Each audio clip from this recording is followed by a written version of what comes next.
Thank you. Good afternoon, everyone.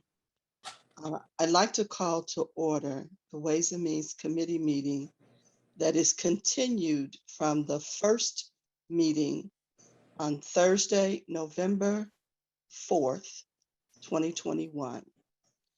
Madam Clerk, would you please call the roll? Alderman Boyd.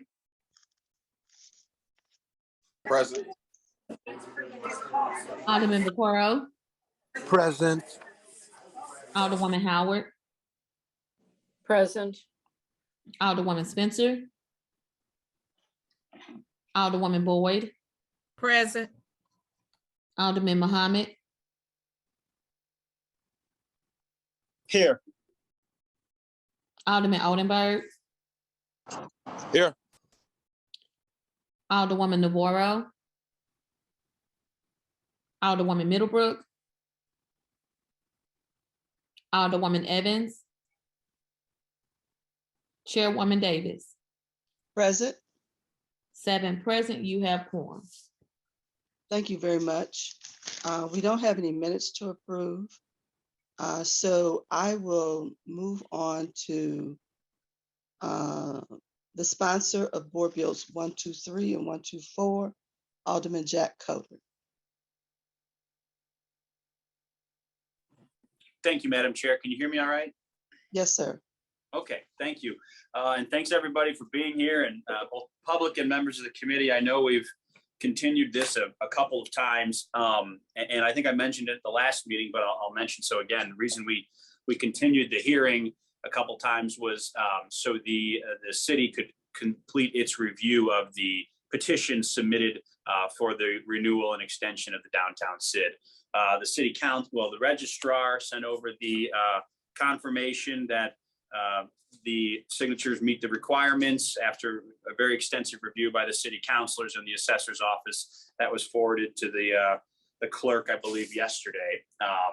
So here we are. The SID has met its threshold, and so we're going to continue as planned.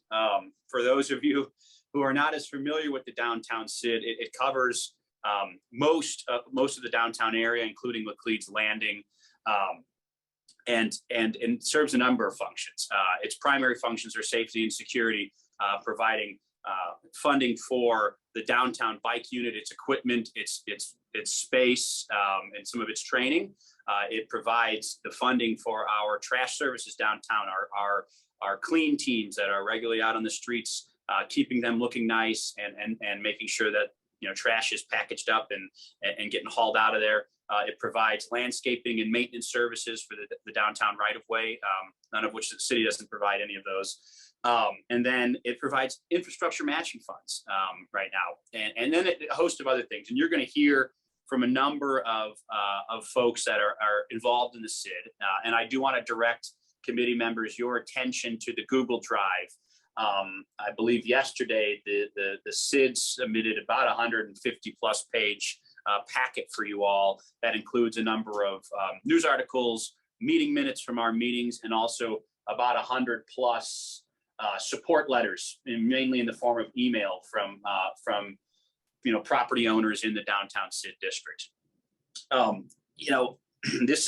going to hear a lot from both sides today. This has certainly been a long and contentious process. Anyone who's paid attention to the papers knows there's some active opposition to this. We've been working on this SID renewal since 2019. This wasn't done lightly. Back in 2018, 2019, a number of downtown residents, brought some concerns to the attention of the SID board, of which I'm a member, Alderwoman Davis is a member, Alderman Page is a member, Alderwoman Ingrassia, all the downtown aldermen serve as ex officios on this SID, as well as a number of property owners, business leaders downtown. And they brought forth a bunch of concerns. And so the SID, I think, really did start a very serious outreach process and reform process of taking input from the community, from payers within the SID boundaries, and figuring out, what to do going forward. And that was what we're here for today, which is to renew the SID, narrow its focus, frankly, lower the assessment, and also shrink the size of the board through the management plan. So right now, the SID, this is unlike a lot of SIDs we see come across the Ways and Means Committee. This is not a sales tax SID.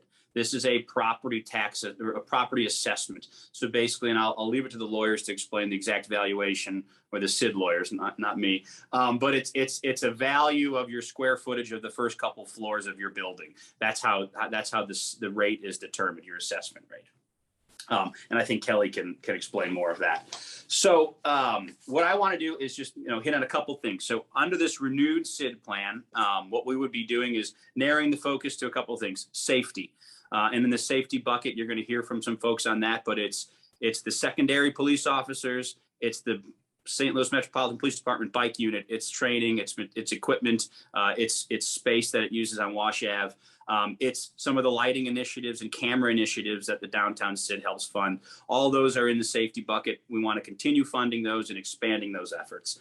The beautification bucket. We've got beautification services currently. We want to keep doing those. I know there's a great plan that I've been working on closely, and Alderman Page has with Kelly from the SID on and in forestry, on really making sure we're replacing a lot of the trees we've lost over the years downtown. That's something we're working on right now. It's one thing for the city to come out and plant trees, but we need someone to take care of them. That's hard enough in residential, neighborhoods where you've got folks that can actually water a tree. It's even more difficult downtown. So that's something we're working on. The planters and things you see downtown, those are also the responsibility of the SID and would continue to do so. Infrastructure. The SID provides local matching funds on a regular basis for major projects downtown. It provided local matching funds for the local match on the 7th Street Corridor project, which is currently in the design phase. It was awarded money by East West Gateway. The cycle track on Tucker, which was also awarded federal dollars through East West Gateway. The SID provided a substantial portion of the local match for that. And lastly, maintenance. Downtown, we have a lot of infrastructure needs, and frankly, the 7th Ward Capital Fund and the 5th Ward and the 6th Ward and the 19th Ward can't keep up. So the SID does step in and help with maintenance funds for the built environment downtown. There are going to be a lot of, I think, accusations thrown around today, but I want it to be abundantly clear that the continuation of this downtown SID is vitally important for the safety and security of downtown. I mean, there's no way around it. I mean, I consider, trash not only a public health, but a safety issue. If this SID goes away, you're going to see trash blown around the streets of downtown in very large quantities. I don't think we want to see that. You're going to see, any of the planters and the beautification efforts that are underway that the SID currently funds, those are going to go away. And then, of course, I think most notably, the secondary security that's provided by the SID through, secondary police officers and through funding the downtown bike unit. I mean, that is all going to be in jeopardy if this SID goes away. So, I think this is vitally important to renew. I think my colleagues agree, which is why they've all signed on and have been an active part of this renewal effort as part of downtown. And with that, I want to throw it over to a couple people who are going to give some more details about the SID renewal process and what the SID does. And I do look forward to a healthy discussion and answering everyone's questions today. With that, I think I'm throwing it to Eddie Poor, who is the chairman of the SID board currently. Eddie, you on?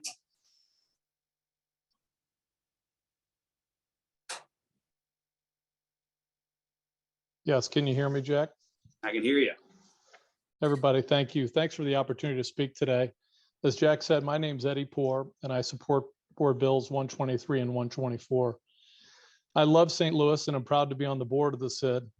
In addition to my affiliation with the SID, I'm the CEO of St. Louis Parking Company and a third-generation member of my family to work in the city of St. Louis. I've worked downtown in various capacities over the past 35 years, beginning at the age of 14.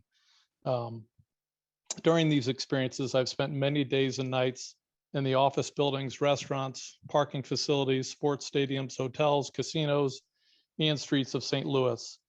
For the first time in my career, I'm concerned about our future. Crime is scaring people away at a rapid pace, and we must get a handle on it as soon as possible.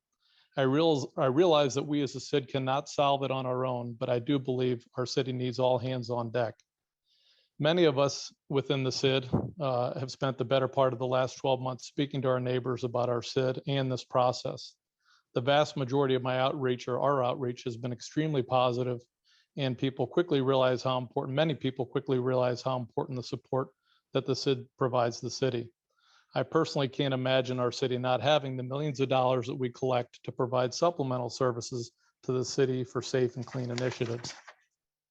I strongly believe that the Clean Team and downtown ambassadors are not only helpful to our SID, but are critical to deterring crimes. Our members of the SID have access to our executive director, Kelly McCrary, as well as the rest of our staff, who can help short circuit and solve issues that impact our city. The relationships that have been built over years allow the city to communicate with the city directly, City Hall directly, the St. Louis Police Department, and the many other entities with a unified voice for the betterment of downtown. Now is not the time to dissolve our SID. We need it more than ever. Thank you very much.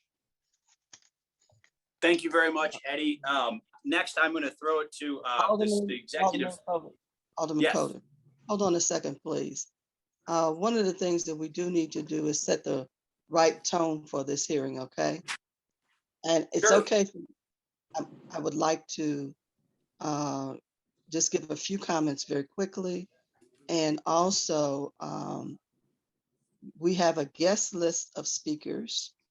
And then we have, and those people, I believe, will be a support group that can provide additional information along with you in the professionalism of this SID. But what I'd like to do very quickly is share with everyone that this public hearing is being provided along with the discussion of this bill, which is allowed. We will have an opportunity for you to speak for 3 minutes. We will also ask that you keep your comments germane to the issue of the board bills, and we will allow you to speak on either one of them or both of them in this instance. I also wanted to share with you that if we begin to hear derogatory or personal attacks, your mic will be turned off and you will not be allowed to continue to speak. We also have several opportunities for you to also group your comments. I see that a lot of you all are familiar with each other, and if a previous speaker or two have stated exactly what you have intended to say, please feel free to identify yourself and support the previous testimony. I think that would be very, very, very good for all of us. And the chair can make decisions on how they want to conduct their meetings. So I am choosing to conduct this meeting and review both board bills at the same time. We also have a number of letters that have been sent in. And so if at any point you also have written information, please feel free to email it to the Board of Alderman Clerk. With that, I would like to continue with you, Alderman Coatar, with those people who are guest speakers and are supporting your presentation of the bill. And then I will go into calling the 40+ people from the public list. Thank you. Thank you, Madam Chair. And yeah, I have a handful of folks that are part of, my presentation, and then obviously, we can take public comments. So we just heard from Eddie, who's the chairman of the SID board. Next, I'd like to give Kelly McCrary, who's the executive director of the SID, an opportunity to talk about the work she's done and will hopefully continue to do with the SID. Thanks, Kelly. You're muted.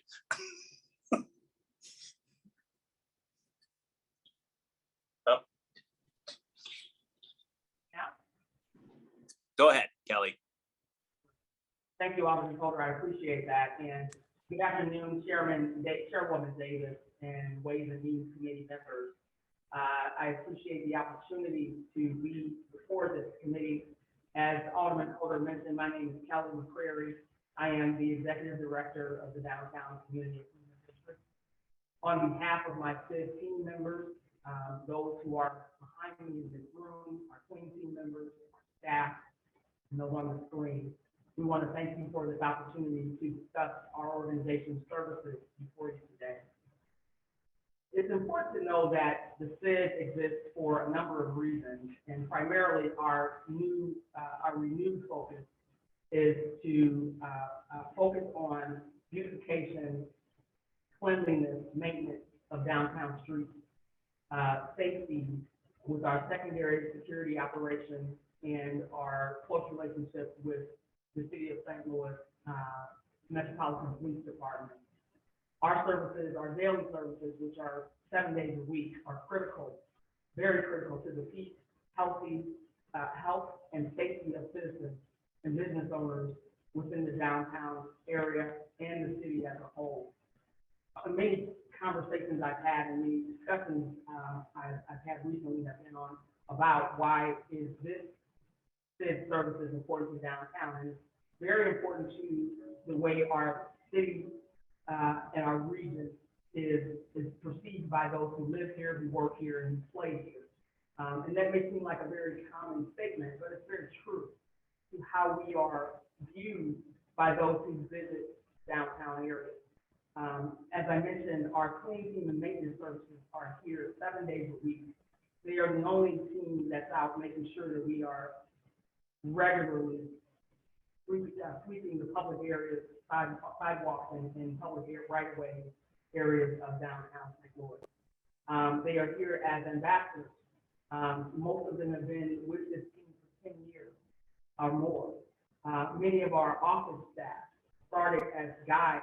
If you remember the white guys who were an integral part of downtown over the years.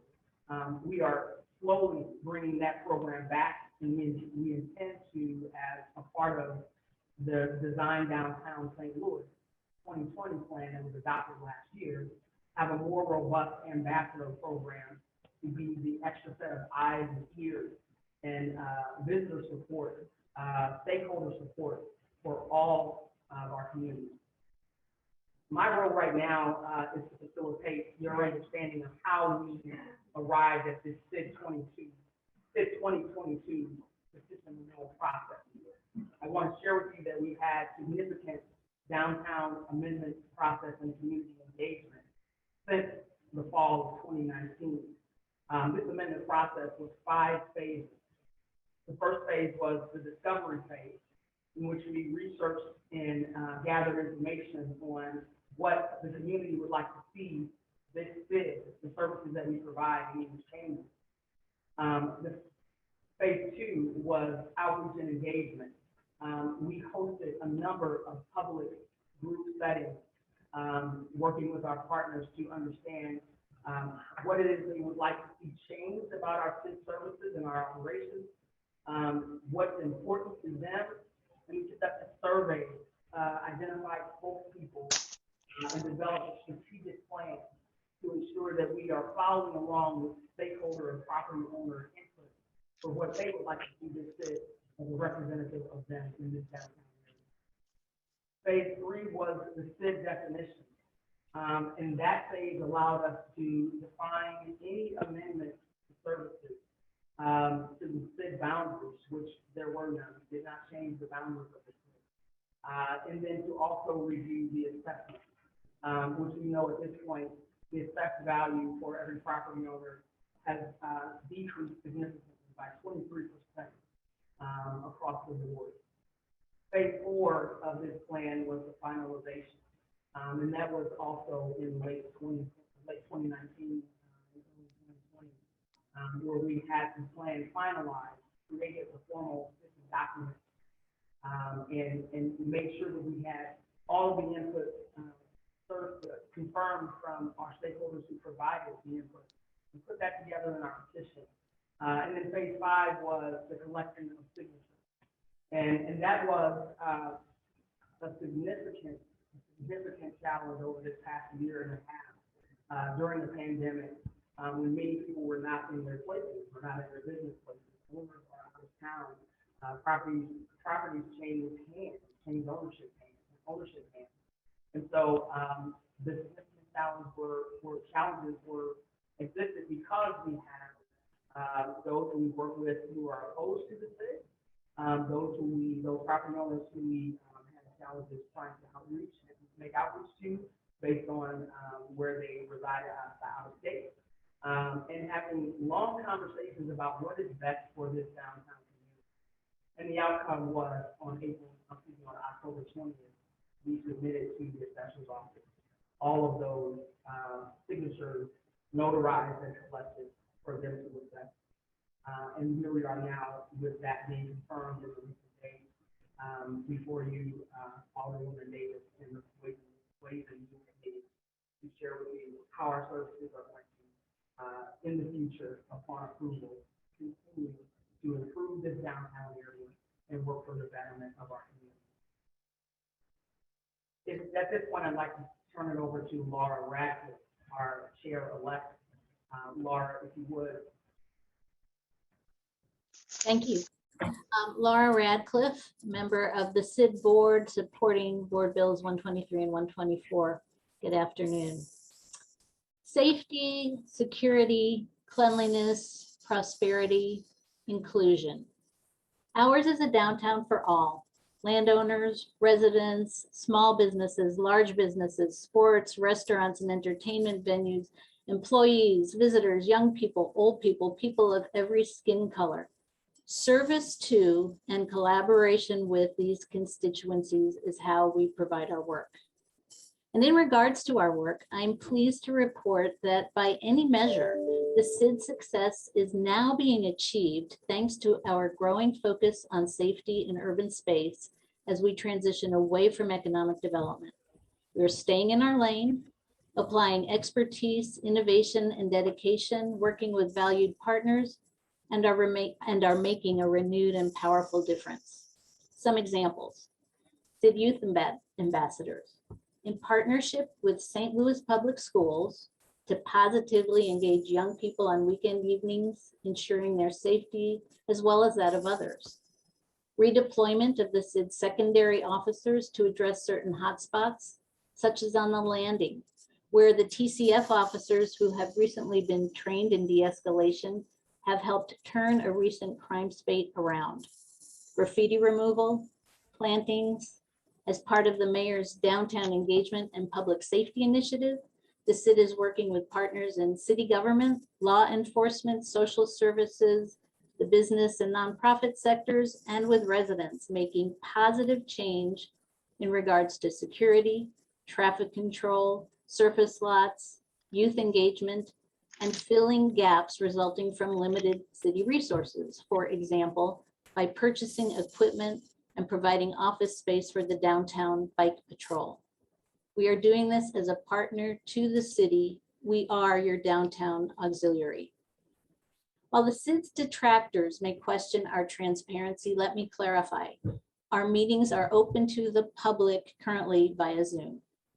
While we have been forced into executive session numerous times, this is not to conduct the regular business of the SID, but is primarily due to the litigation brought by members of the opposition. During the SID renewal process, we have utilized the town hall meeting, mailings, our regular monthly communications, our social media platform, our twice weekly security meetings, conversations with the press, as well as numerous board member conversations and meetings with property owners. Transparency will be a key feature of our renewed SID. So I would like to thank the members of this committee for holding today's hearing. We ask for your support and continued partnership as we continue to dedicate ourselves to the safety, security, beautification, and overall health of St. Louis's downtown. Thank you. Okay, I can't get my screen back. There it is. Okay. So thank you very much, Laura. Alderman Coatar? Yes, Madam Chair. We've got a couple more folks as part of my presentation. If you'd indulge, at least one, if we could do one more, and then we can, I think we'll probably go to public comment. Okay, go right ahead. Thank you. I think Lashana Lewis, who's the president of the Downtown Neighborhood Association, is present to speak. I am. Thanks, Jack. As Jack said, I am the chair of the Downtown Neighborhood Association, have been affiliated with the organization since 2015 as a member, and then later as a board member in 2019, and then and immediately ended up becoming chair at the end of that year. A lot of what I do as a downtown resident is I just kind of talk to people around the community. It's one thing for people to kind of put out news articles and say things on social media, completely different thing when you're sitting next to them and they're having a one-on-one conversation. So a lot of what I've been doing since I've been living downtown, which is since actually 2014, right before Mike Brown's death in Ferguson, I moved to downtown. So I got a chance to see how downtown has moved and shaped since then. I knew that the number one thing that I needed to do was become an active member of the community. I could have been a keyboard warrior. There are a lot of them present, but I decided to put my my service where my mouth was, and instead actually get involved. So that's why I became a member of DNA. I subsequently ended up doing some cross work with the former Downtown St. Louis Inc., especially with the Design Downtown Plan, which I was involved with in August 2019, all the way up until it was actually approved in December 2020, of which I actually testified for the approval of that plan. So I was pretty much heavily involved throughout that basis. And again, it's about talking to our neighbors, talking to our friends, talking to businesses, talking to stadium owners, talking to a wide variety of people just to see what it is that they care the most about. A lot of them talked about safety and beautification. Those were the top two things that I kept hearing over and over again without people talking to each other about it, but talking to me about it.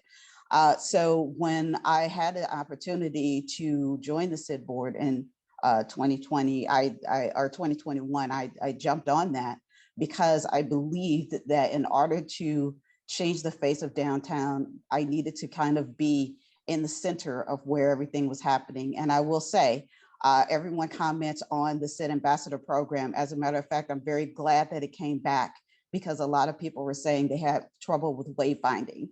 And they would ask me, because I live downtown, where do I find this place? Where do I go here? Keeping the streets clean. People comment on the beautification of the flowers, everything. And it's all a part of how we end up bringing more people to downtown. So as a resident, I can tell you that I have seen the change that having a SID actually brings to the downtown region, and other downtowns that I've gone to and walked around in Chicago and Nashville and places like that. They all talk about the one thing whenever I'm on the street, and that's how does it look and how do I feel when I'm there? So if we want to be on the same levels as those downtowns all across America, then we need to make sure that we are investing in the things that will bring that forth. And with that will come more opportunities and more money in general. So for that part, I will say that I will pass it back over to Jack. But if anyone has any questions, they can always look at the Downtown SID website, which is Downtown SID STL, and get more information about what's going on. I think it's downtown stlsid.com. So somebody can probably drop that in the chat and just get more information about what the SID is doing, what it does, any board agendas and notes and things of that nature. So thanks so much, Jack, for letting me talk on this.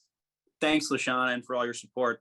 Madam Chair, I know you want to keep this moving, so I just wanted to make note that we have, in addition to the folks you've heard from, Major Creasman is available when we get to questioning. If folks have specific questions, for members of the committee have questions for her. Nick Garcia, who's a board member and assistant general counsel at the Cardinals, is on as well. And then our lawyers for the SID, David Richardson and Katie Jenner. But I know you want to get to the public comment portion, so I will be quiet now. Thank you, Alderman. we're ready now. We got 40 plus names here. So we want to be respectful. We want to make sure that everyone has their time. And again, if your point has been given well, you can simply state your name and say that and refer to the persons who said it. I am going to ask for some assistance from the clerk on the time. Please share with us when it's 1 minute and then the 3 minutes. I appreciate that, okay? Will do. Thank you. All right. And I think we're ready to get started. The first name here is Maria Presley.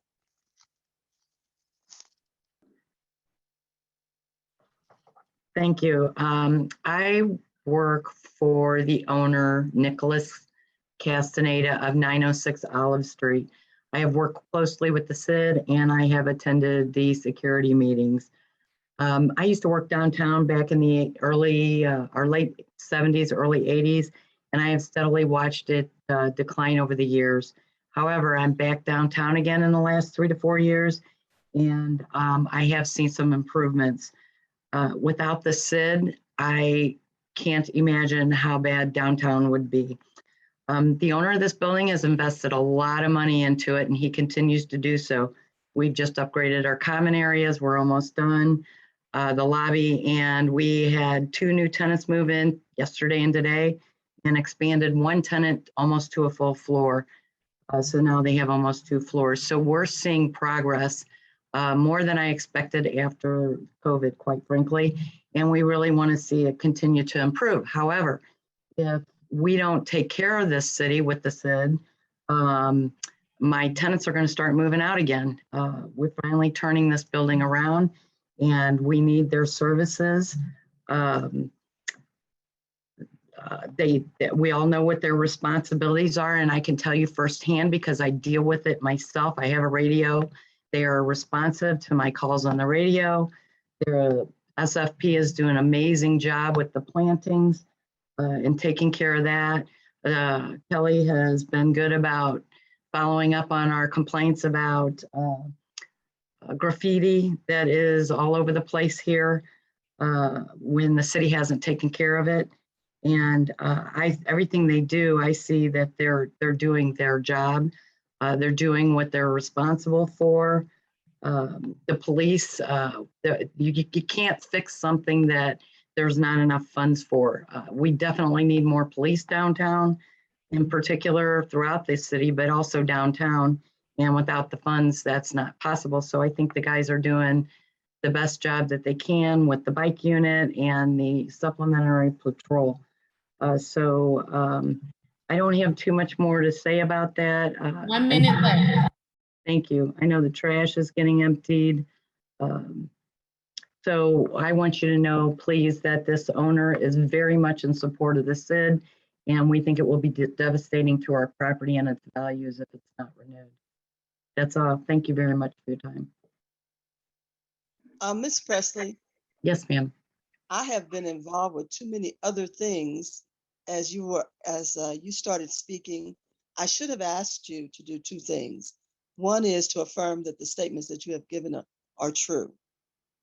Absolutely. I personally have been involved with all of this. I am the primary person that handles this property. And I think you clarified that your residency and or who you were representing. Nicholas Castaneda, who is the owner of the building.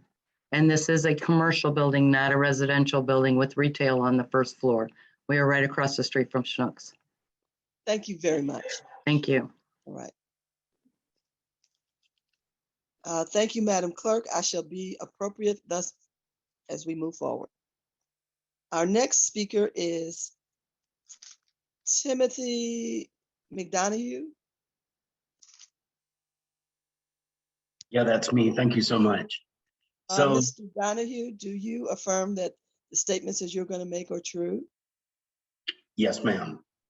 And would you please indicate if you're representing yourself or another entity, and if yourself, what 100 block you live in the city. Thank you.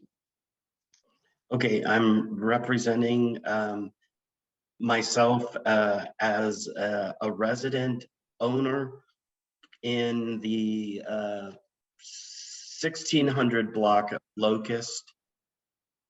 And I'm in support of both board bills 123 and 124. All right, sir. Please proceed.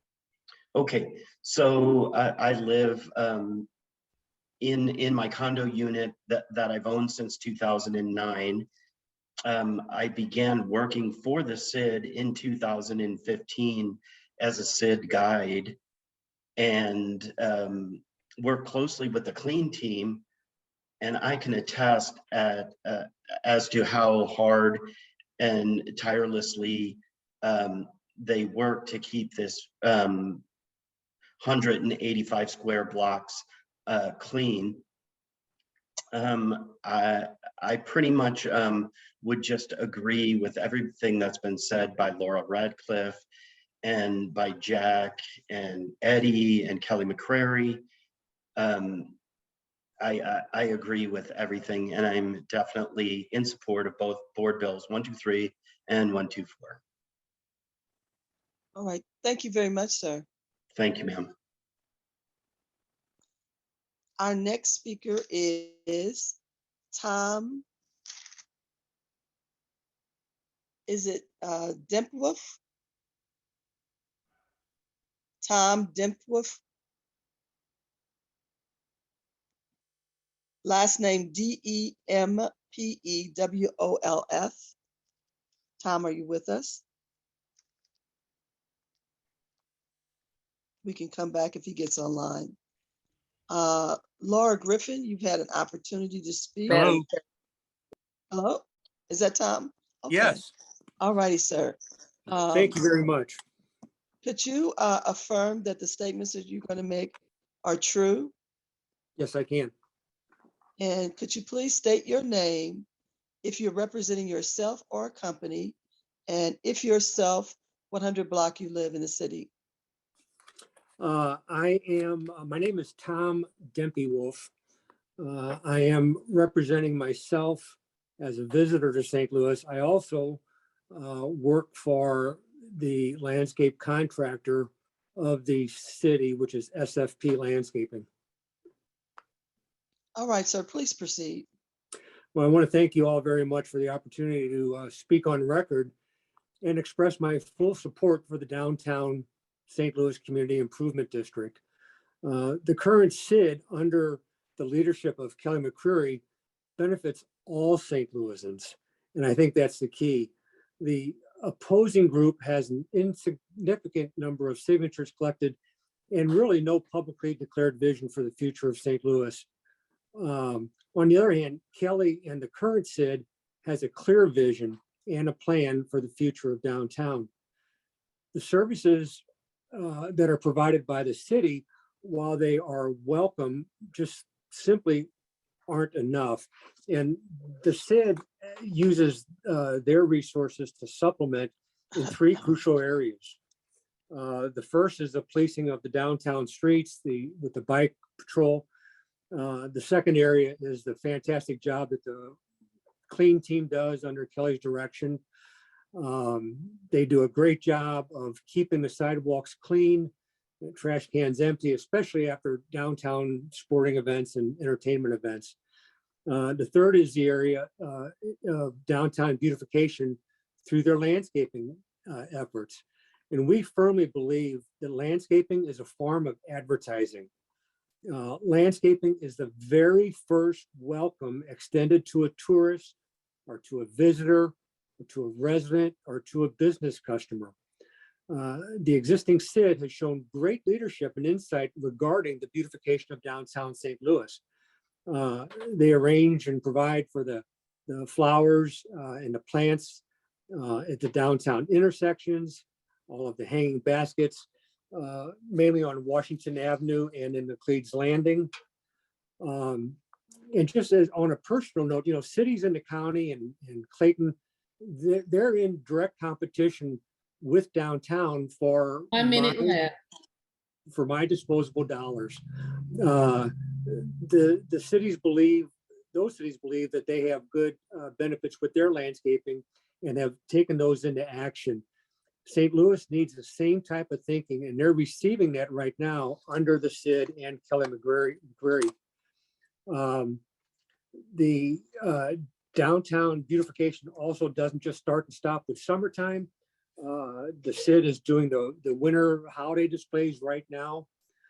And then kind of in conclusion, I think the opposition, you'll hear many of accusations and statements, but they have no basis on facts. I think they're living in the past. They're upset with the previous leadership of downtown CID prior to Kelly taking over a year ago. Today's CID is not the same as it was in the past.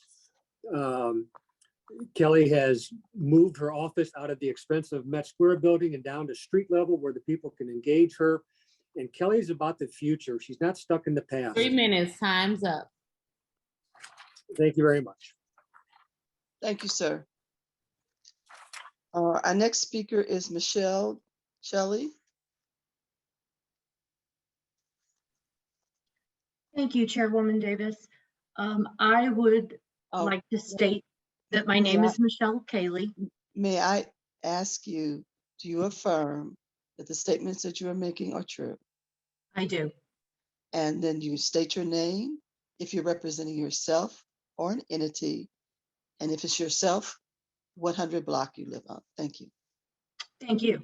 My name is Michelle Kaley, and I have worked for the Downtown Community Improvement since 2009. And I started with the CID as a guide and have been with them for those 12 years. And I am in support of and agreement with all of the previous statements that have been shared by supporters of Board Bills 123 and 124. As Tim McDonough stated, I have seen daily the work that our clean team does and the beautification efforts from SFP and the security enhancements from TCF. And I know that without these services, downtown will suffer. So I appreciate this hearing and your consideration of these bills. Thank you. Thank you very much. Our next speaker is Brad Waldrop.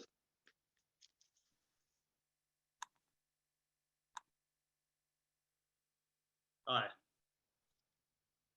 Oh, Brad, I can't see you yet. Can you hear me? There you are. Okay. Hi. Okay, I'd like to ask if you affirm that the statements you are about to make are true. Absolutely. And if you are representing yourself or an entity, and if yourself, 100 block you live in the city. I'm representing myself. I own property within the CID. I don't live in the city currently. All right, sir, please proceed. Okay, I'd just like to point out that besides Mr. Poor and one gentleman that works for the CID, I think his last name is McDonough, we haven't heard from any property owners. I'm the first property owner that pays the CID tax and has been for 16 years, besides Mr. Poor. I created and co-founded the Downtown Neighborhood Association, which you heard from LaShawna Lewis, she now runs. I sued Larry Rice and shut him down.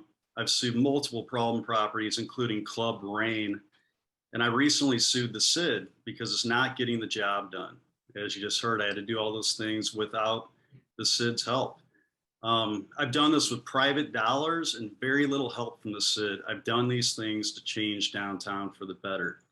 I own about 4 acres of ground, most of it within the CID, an acre of it, Alderwoman Davis, as you know, is in your ward outside the CID.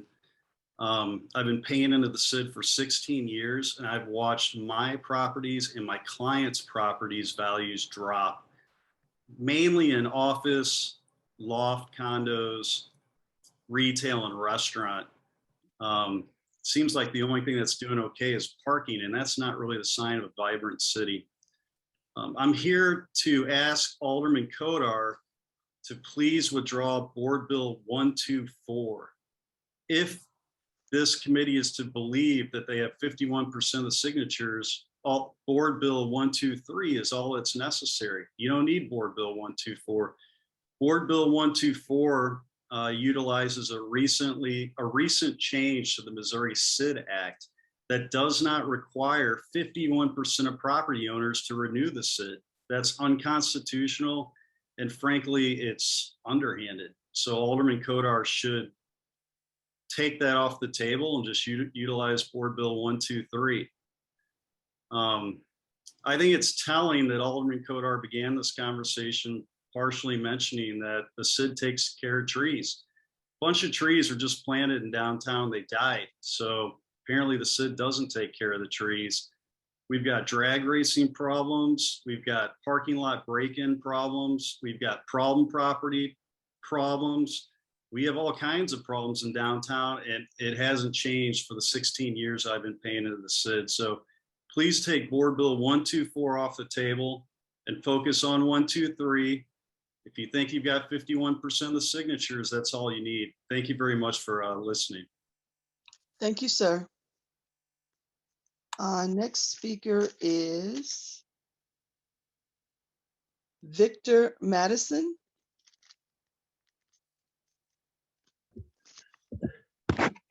Thank you, Madam Chairman. I appreciate the chance to comment, and I do attest that my comments are truthful. Thank you.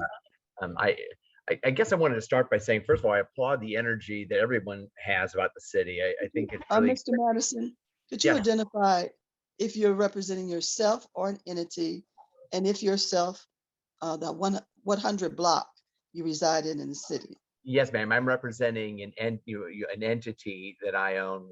I own several pieces of property on the Cleves Landing and elsewhere in the city. So I am representing those real estate interests. All right, sir, go right ahead.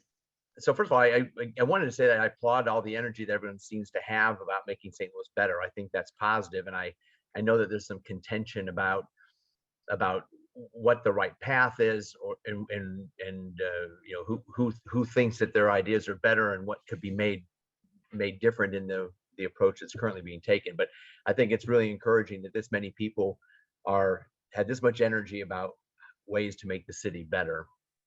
I also wanted to say I agree entirely with LaShawna Lewis, and that we need more people with shirt sleeves rolled up instead of fingers on their keyboards.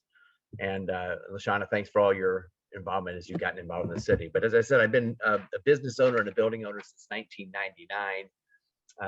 And my perspective then transcends the period of time during which the SID has existed. And for some people that have comments, I think it's great that they've got a view of what's happened during the last 4, 5, 6, 7 years. But mine is before that. And we had problems then, but to be honest, I think it's a false choice between renewing this SID and finding that we're going to have, you know, more crime, more trash, more unrest, and less prosperity. I just think that that's a false choice, and we can have those same things without this particular SID in the way that has been proposed. You know, I think that everyone shares the same objectives to have those things done. We're just concerned about the approach that has been proposed.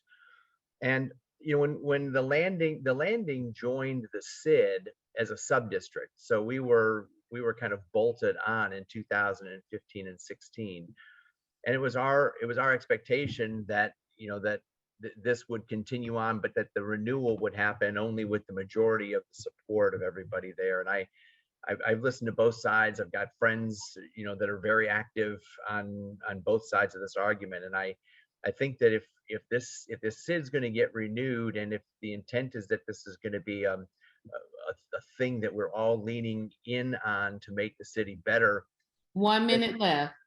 Then we should make sure that that this passes without any perspective or belief that this was done in a, you know, kind of jamming this thing through and not working. The downtown will not blow up in the next, months if this particular SID isn't renewed. So I'm speaking out against the renewals, and would echo the comments earlier about pulling the Bill 124 and handling that thing separately. And with that, I'll conclude. Thank you, sir. Our next speaker is Ellen. Is it Demusi?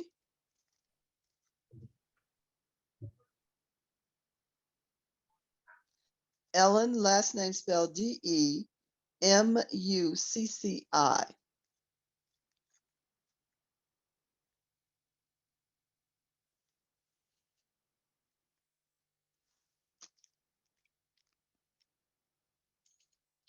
There's no response. I'll go on to the next person listed. And that is,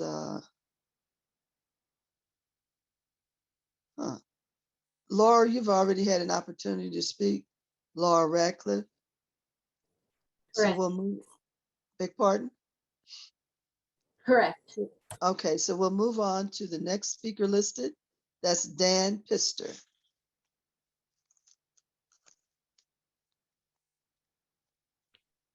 Yeah, hi, Alderwoman Davis. Thank you. Hi, Dan. Do you affirm that the statements that you're making are true? I do. And would you identify if you're representing yourself or an entity? And if yourself, what 100 block you reside?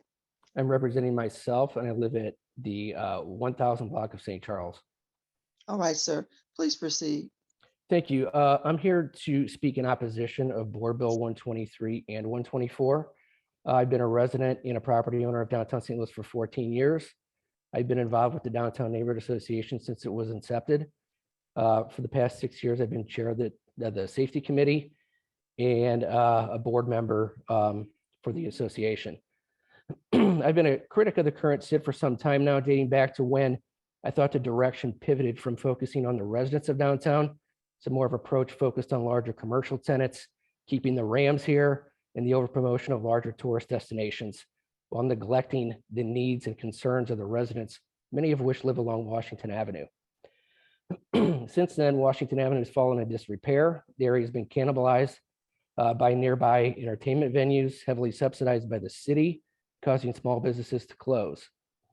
Regarding safety, there has been no focus on attacking the sources of crime, many of which are disruptive clubs, cruising, homelessness, problem properties, and absentee surface parking lot owners, which all remain a significant concern. If you remember what Washington Avenue looked like in 2011, when this SID was incepted, and compared to what it looked now, it is a stark difference on how downhill it has gone. I'm not alone in this thinking and having conversations with many of the HOAs along Washington Avenue and in downtown, and looking at who signed the petitions, that only a few of the HOAs signed off on this petition. There's several dozen HOAs that are downtown. So I think it's pretty telling what residents, many of which who are voters and many of which are located along Washington Avenue, think about the trajectory of the SID in downtown. I also have concerns about the focus of this proposed SID. Economic development, marketing, and events were slashed. These are variables that are very important in changing the perception of downtown and bringing businesses large and small back to downtown. 1 minute left. We cannot rely on other organizations, many of which are volunteers, to fill that void. The approach with safety also needs to be focused on the sources, addressing many of which previously discussed.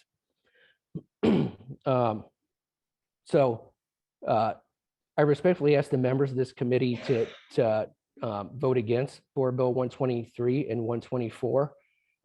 In the November, I'm also concerned or confused as to why Board Bill 124 is still on the table, because at a November town hall with the Downtown Neighborhood Association, Alderman Coatar mentioned that it wouldn't be needed if the petitions were over 50% of the petitions were received. So I ask you to vote no. Thank you. Thank you, sir. Our next speaker is Phyllis Downs.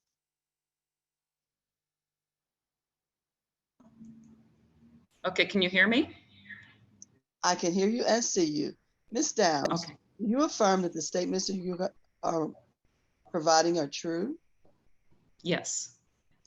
And could you please identify if you're representing yourself or another entity, and if yourself, what 100 block you reside in?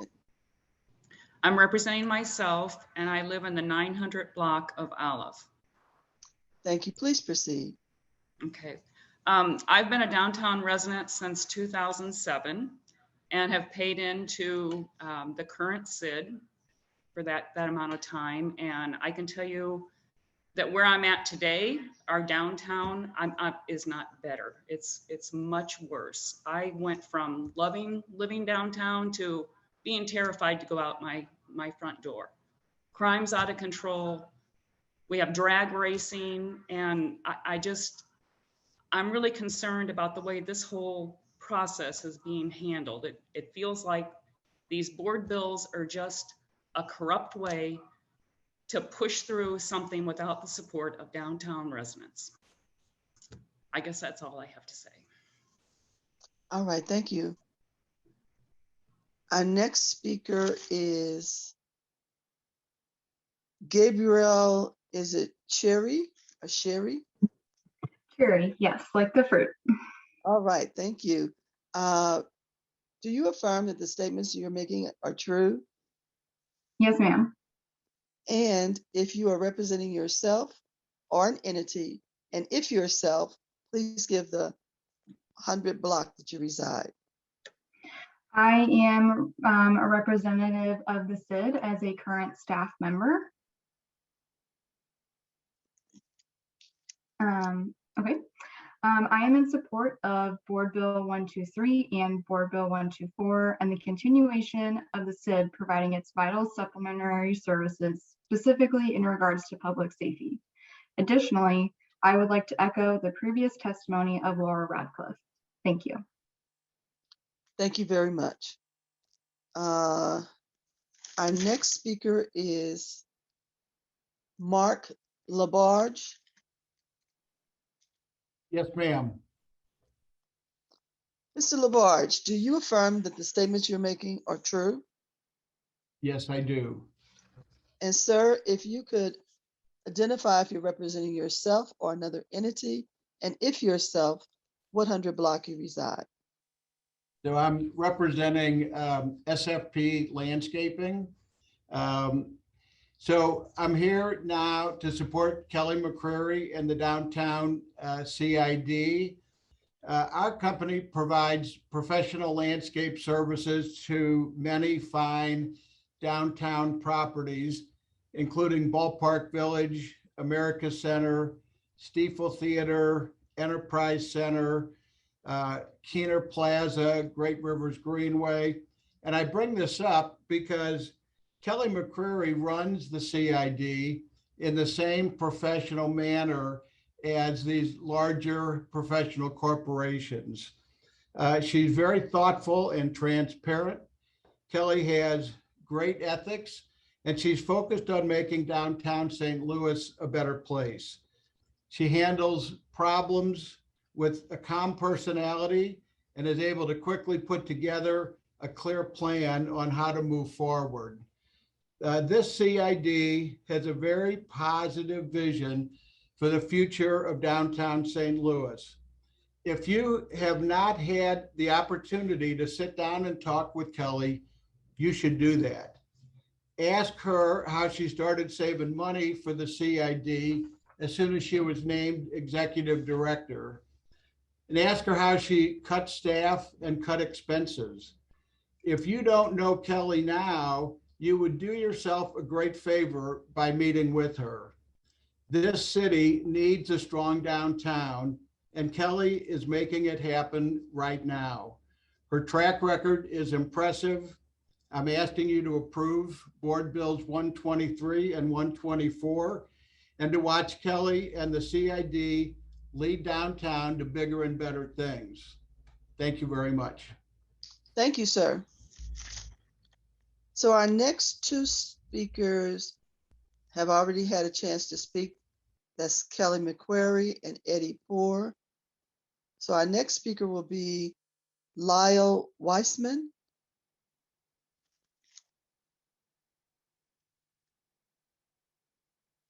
Lyle, last name spelled W-E-I-S-M-A-N.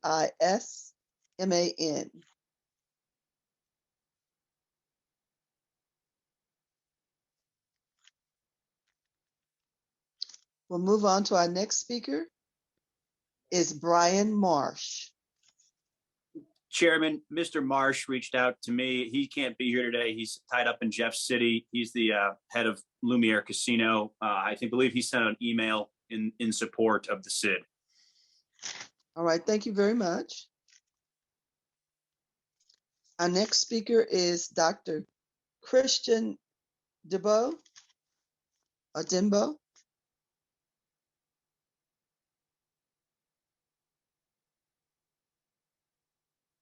Dr. Kirsten Dimbo.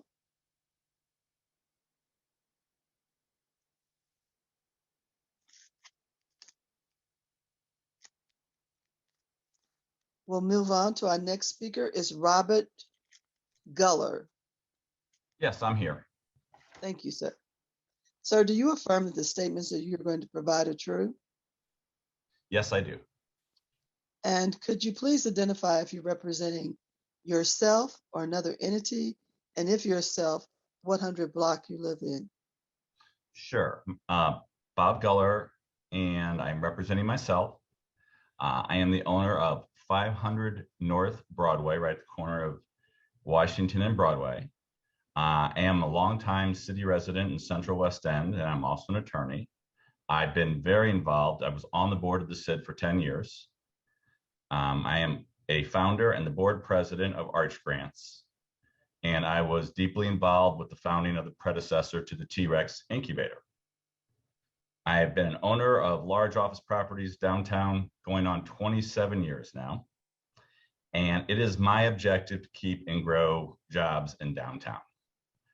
The concept of a SID is a voluntary organization where the property owners and residents voluntarily assess themselves to add some services that the city can't provide.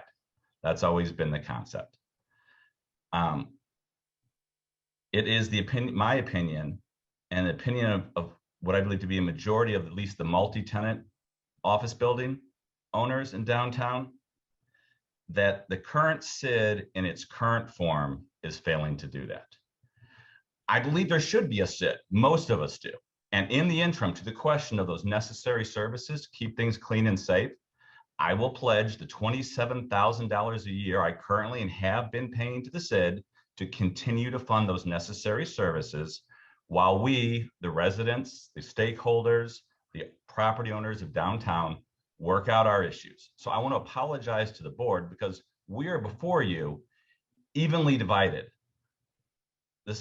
Even if you accept that all the signatures are legit, clearly we're just barely 50-50. We need to be together, and we should not be here arguing amongst ourselves to you, members of the committee, and wasting your time. This is something we need to work out amongst ourselves, get our act together, and come to you with it together. We all want the same thing. I am friends, and in some cases, family with folks on both sides of this issue. This is our business that we need to get worked out and come to you together with solutions that will work.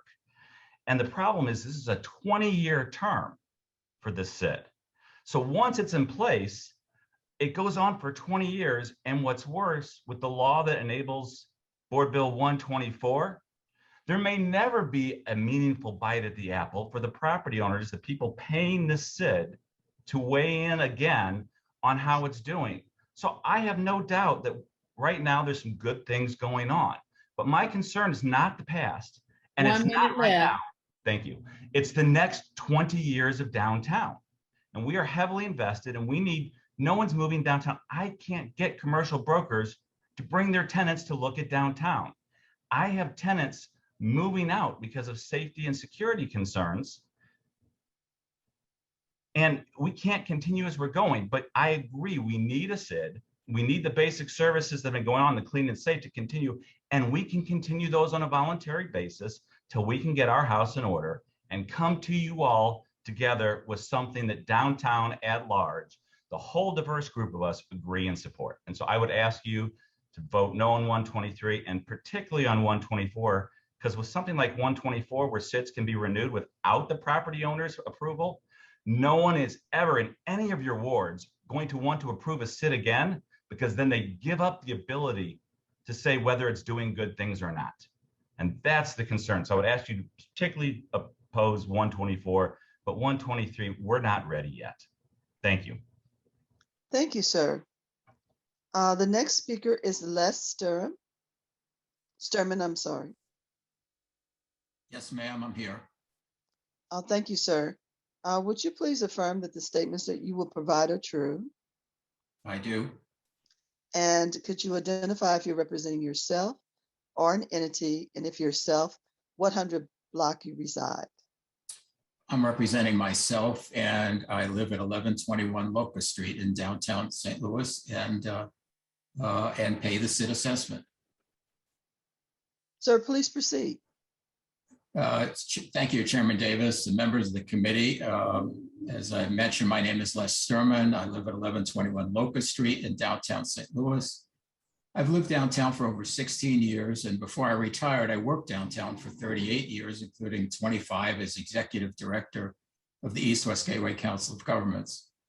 I now chair the group Citizens for Greater Downtown St. Louis, which is a group of residents, businesses, commercial property owners, and developers that formed 3 years ago to address the growing problems of downtown St. Louis. I'm here today to testify in opposition to Board Bills 123 and 124. As we all know, downtown has experienced significant and debilitating problems over the last decade. Safety and security, plummeting property values, poorly maintained infrastructure, problem properties, etc. Yet the SID has basically proposed to keep doing the same things it has done for the last 10 years. SID has even proposed to do less in the future by eliminating all economic development activities from its work plan. Over the last year and a half, the SID has mounted a costly campaign of arm twisting, fear mongering, and legal maneuvering to secure the support of a majority of property owners. They've spent hundreds of thousands of dollars of our assessments on this campaign. And now, after a year and a half, the SID is coming to you with an 11th hour appeal to extend its life for another 20 years or more. While the SID and city officials claim that the SID has submitted valid petitions from a majority of downtown property owners, we strongly dispute that conclusion. We've reviewed every single petition and applied the clear standards of the Missouri SID Act. Our findings have been reviewed by experienced real estate attorneys. We've provided complete documentation to the city register and assessor and provided copies to the members of this committee. The conclusion is unmistakable. The number of valid petitions is not remotely close to a majority. It's clear that even the SID believes that it does not have the support of the downtown community. Its own attorneys quietly crafted a legislative solution in Jefferson City that will allow them to continue to exist without support from downtown property owners, as Mr. Guller just described. That backdoor attempt to perpetuate themselves is the purpose of Board Bill 124. This bill sets a dangerous precedent that allows a private not-for-profit like the downtown SID to tax property owners without their consent. Board Bill 124 takes away the right of downtown property owners and is contrary to the history and purpose of the Missouri SID Act. Given the claim, however suspect, that the city has certified the validity of the SID petition, there's simply no legitimate purpose for Board Bill 124. Downtown needs a community improvement district, and our group is prepared to enthusiastically support one. However, the current SID is beyond reform, needs to be reborn as a new organization with more responsive and accountable governance and more impactful and cost-effective programs. Thank you. Thank you, sir. Our next speaker is Aaron Williams.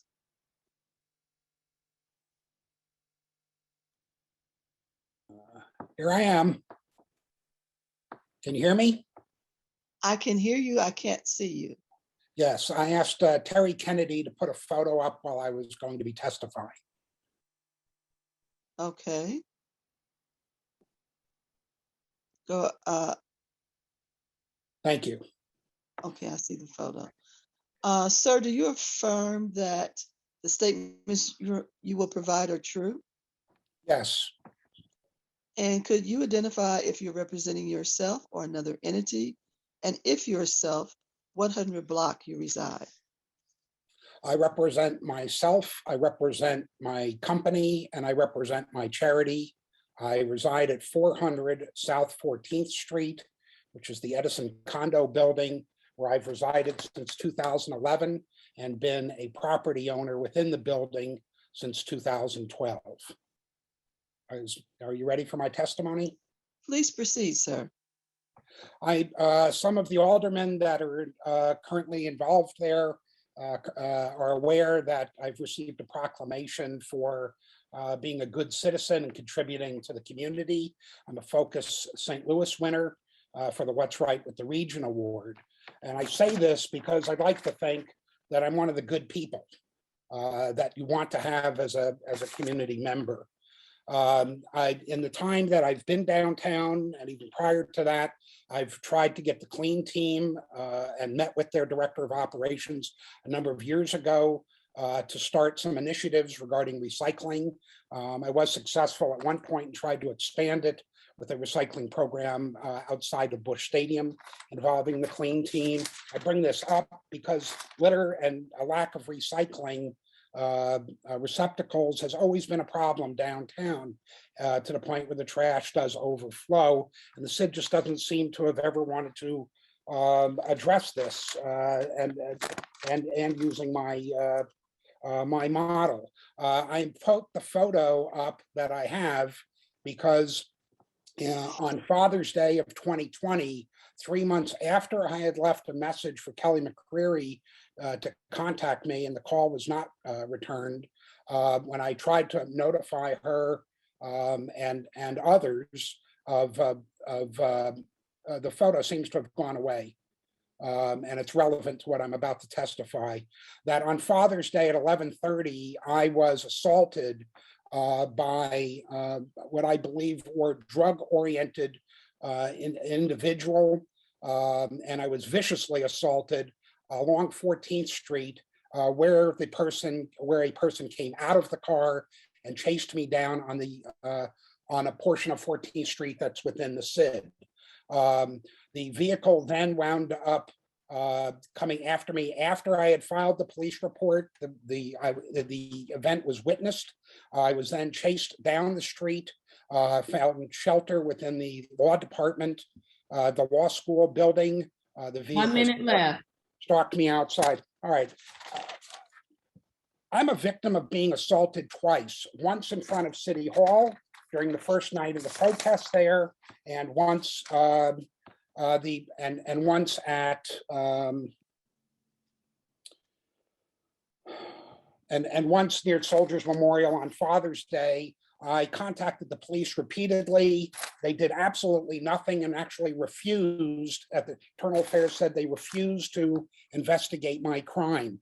As a landlord, I can tell you my property waited more than 6 months to find a tenant, all due to the criminal activity. I can tell you I live in a building that has had to have 2 security guards hired for 24 hours, 24/7 shifts because of concerns about property. Our building it may exist on your map. It has never been recognized.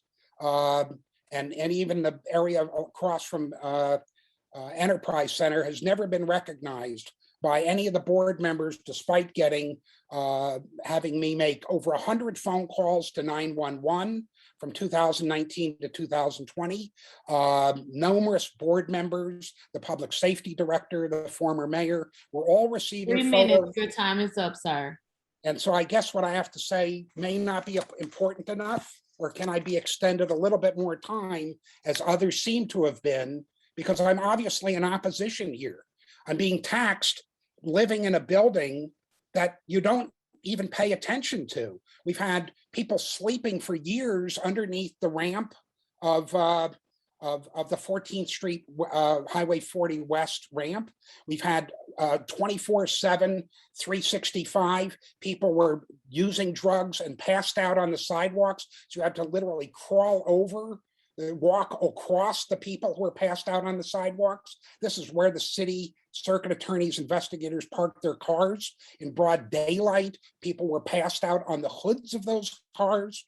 I multiple times wound up posting on social media and with the press that I was sending photos of the kind of drug activity, criminal activity, vagrancy, extreme litter that was occurring at the CID. I did post with an @ symbol on Facebook, the Downtown St. Louis Partnership and Explore St. Louis numerous times about how the problems were going on for years and nothing Mr. was being Williams, done.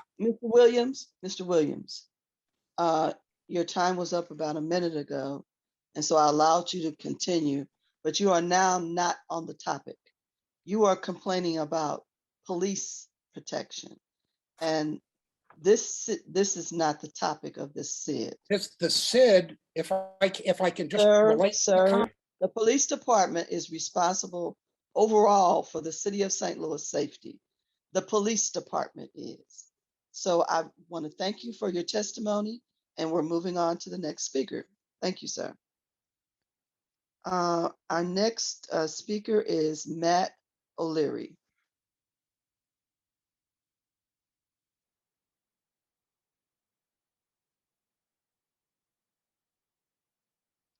Matt O'Leary.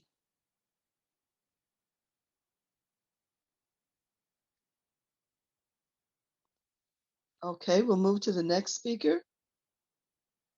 Amos Harris.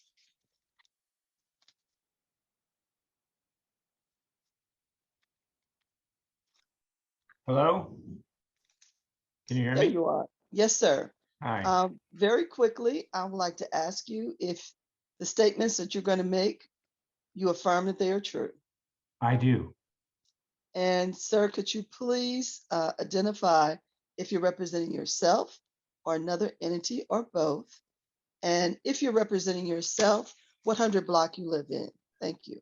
I've been a resident of 316 North 8th Street for over 20 years, and I am a property owner in downtown St. Louis as well. Please proceed. I'm a principal of Spinnaker St. Louis, which was the developer of the Mercantile Exchange, the Laurel, and the Embassy Suites, all in downtown St. Louis. Over the last 10 years, we've invested over $200 million in downtown St. Louis. In addition, my wife and I have lived in a beautiful loft on 8th Street for most of the last 20 years, raising 3 young kids downtown until about 18 months ago when increasing violence and disorder forced us to leave. I've been a board member of the SID for 10 years, and I'm also the recent past chair of the SID. So all of this leaves me in a position to testify as to both the desperate need for an effective community improvement district in downtown St. Louis, as all of the people that are in opposition to 123 and 124 have testified to date. We all want an effective SID in downtown. The challenge is that this SID is abjectly dysfunctional, it's chaotic, and it's ineffective. This is not to cast aspersions on individual board members, most of whom I know and most of whom I count as my friends. But the way it's organized as a private nonprofit, as a board that perpetuates itself with a 20-year term, with no, as Robert Guller has said, with no way for taxpayers to have a say in whether it's been effective or not, is a mistake. Over the past 10 years, the organization, just as an example, over the past 10 years, the organization has never developed a strategic plan. Its budgeting practice has largely been last year plus 3%. And I say this as the past chair. Leadership and staffing over 10 years have just been churning. It has developed no metrics by which to judge its own successes and failures. Community engagement over the last 10 years have consisted of 2 meetings a year in which leadership spends an hour touting its purported achievements and then leaves a few minutes at the end for questions. That's what they call engagement. Since it has no strategic plan and no metrics by which to judge itself, it has no context or framework by which to judge how to spend money. And then what happens is requests for funding become popularity contests because there's no framework within to judge whether an initiative makes sense or not. As I said, the SID is organized as a not-for-profit. which is a mistake, instead of being a government subdivision. So its board is self-perpetuating. The fiduciary responsibility of each board member runs to the organization itself as opposed to the stakeholders or the people it is supposed to serve. As a not-for-profit, there are no real limits on who can be a board member. And as a result, there is almost no representation by the people who actually pay the tax. And there's only one person who actually lives downtown on the board, even though 30% of the tax is paid by downtown residents. The CID's current management plan hasn't been updated in more than 10 years, and the current leadership's position leaves that plan largely intact, meaning there's no change of strategy, as others have pointed out, despite its many failures. The idea that if we don't approve this CID, we devolve into sort of Mad Max in the Thunderdome is laughable. We will all still be here. We all know each other. We will all get in the boat and figure it out. We need to have a better organization that's designed in a way that can actually address the challenges that we have and not just continue to do what we have been doing and failing at for the last 10 years. Thank you. Thank you, sir. Our next speaker is Zachary Mcmichael. Good afternoon. Good afternoon, sir. Do you affirm that the statements that you're going to make are true? I do. And could you identify if you're representing yourself, an entity, or both? And if yourself, what 100 block? Yes, I am here representing citizens for a greater downtown St. Louis Community Improvement District. I'm also a 10-year city resident in the 3800 block of Connecticut. I live downtown in the 1700 block of Olive for 8 years. And Madam Chair, before I start, I wanted to make a request of you. Since these two public hearings have been combined together, I wanted to ask if you'd exercise your power to give me 5 minutes instead of 3 minutes. I have two very specific topics to talk about, one for Board Bill 123 and one for Board Bill 124 that I don't think anyone else is going to speak about. So on your request, I did notice that you had several other people. Can you assign one of those to someone else? And then that person would have a full 3 minutes. I don't know. I'm here to talk about specifically for 123 notice and then unconstitutionality for 124. And I don't think I'll take the full 5 minutes, but I was prepared today to speak about them separately in two different hearings. And so I'm just asking just for a little bit of extra time. Let's start and see where we go. Thank you. Okay, first, my name is Zach Mcmichael. I'm an attorney at the law firm of Cape Sokol. I wanted to start first by talking about Board Bill 123. As all of you know, this hearing has been continued, I think, 3 times. That's because notice of the hearing was given on October 20th before the petition was verified by the municipal clerk. I think this is a technical but actually very important issue that needs to be resolved before this can move forward.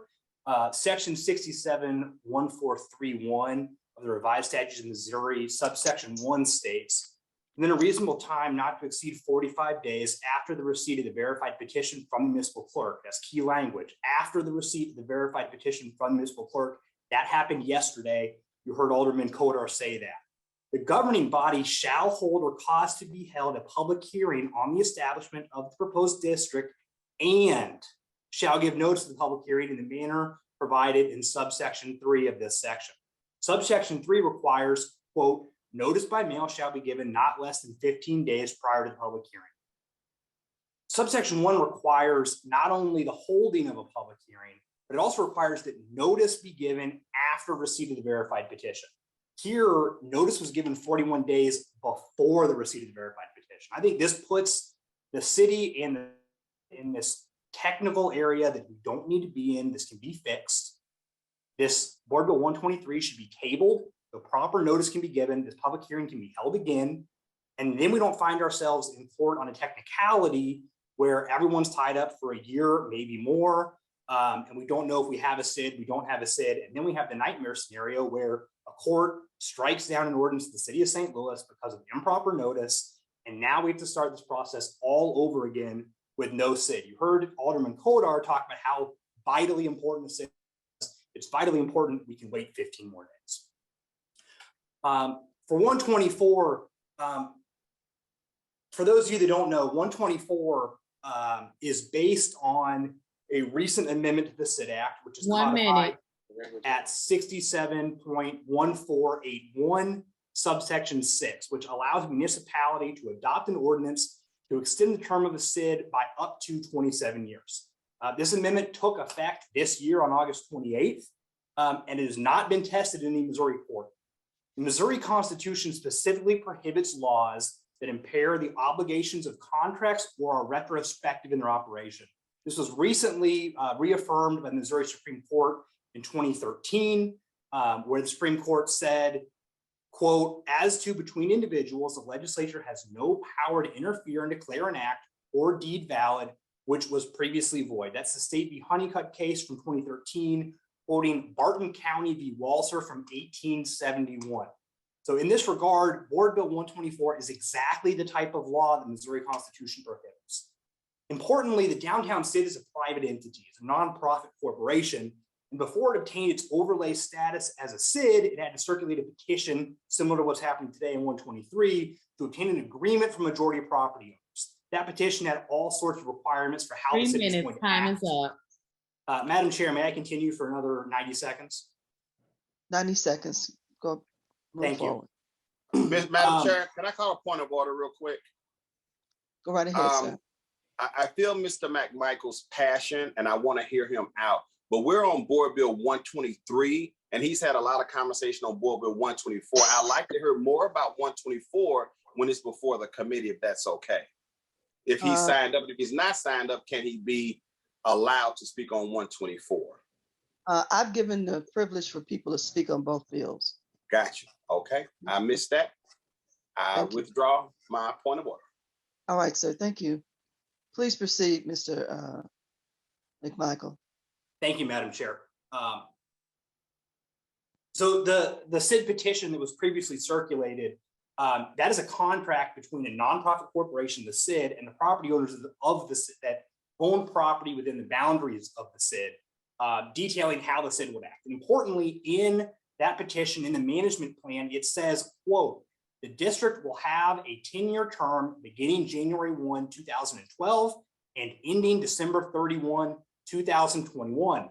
The petition process must then be repeated for the district to continue beyond the 10th year, end quote.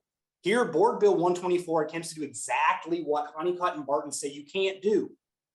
It's asking the legislature of to change the statute, the SID Act, to give the city of St. Louis the ability to alter a contract between private parties. The SID and the property owners within its boundaries agreed by contract. The conduct of the SID would be controlled and limited in many regards. So two quick asides. First, these amendments to the SID Act have not been tested in any Missouri court. I don't know why, given that the city has decided that they have the proper signatures for 123, why the city wants to be the one to step on this landmine. I don't know why we want to be the one to test this statute. Let somebody else do it. Second, I wanted to point out that I think there's been some people that think that the General Assembly doesn't pass unconstitutional statutes. I just want to make sure that we're all very aware that right now, House Bill 85 has been signed by the governor, and it's the statute that nullifies all federal gun laws in the state of Missouri. Clearly unconstitutional. Sometimes the Missouri General Assembly, they do things that are patently unconstitutional. Sometimes they make mistakes like all of us do. I ask that you table 123 so proper notice can be done. We have time to do that. I ask that you vote against Board Bill 124. Let somebody else figure out if it's unconstitutional. We don't need to do it. Thank you. I appreciate the extra time, Madam Chair. Thank you, sir. Our next speaker is Matthew, and I'm not going to attempt the last name. It's G-H-I-O. Madam Chairman, that is Thank you. Gio. It's a hard consonant. All right, Yes. sir. Thank you. Sir, do you affirm that the statements you will provide are true? Yes. And could you identify if you're representing yourself or another entity or both? And if yourself, what 100 block you reside? Sure. Thank you, Madam Chair, and thank you, the committee. I'm representing GST Properties. It's a LLC. I'm the managing member of the LLC. We own property in the downtown community improvement district at 411 North 10th Street, which is commonly known as the Farm and Home Building, the large blade sign, catty corner from the Syndicate Trust. And then we also own the Dickman Building, South Grand, in South Grand. And I'm speaking today in opposition to both Board Bill 23 and 124.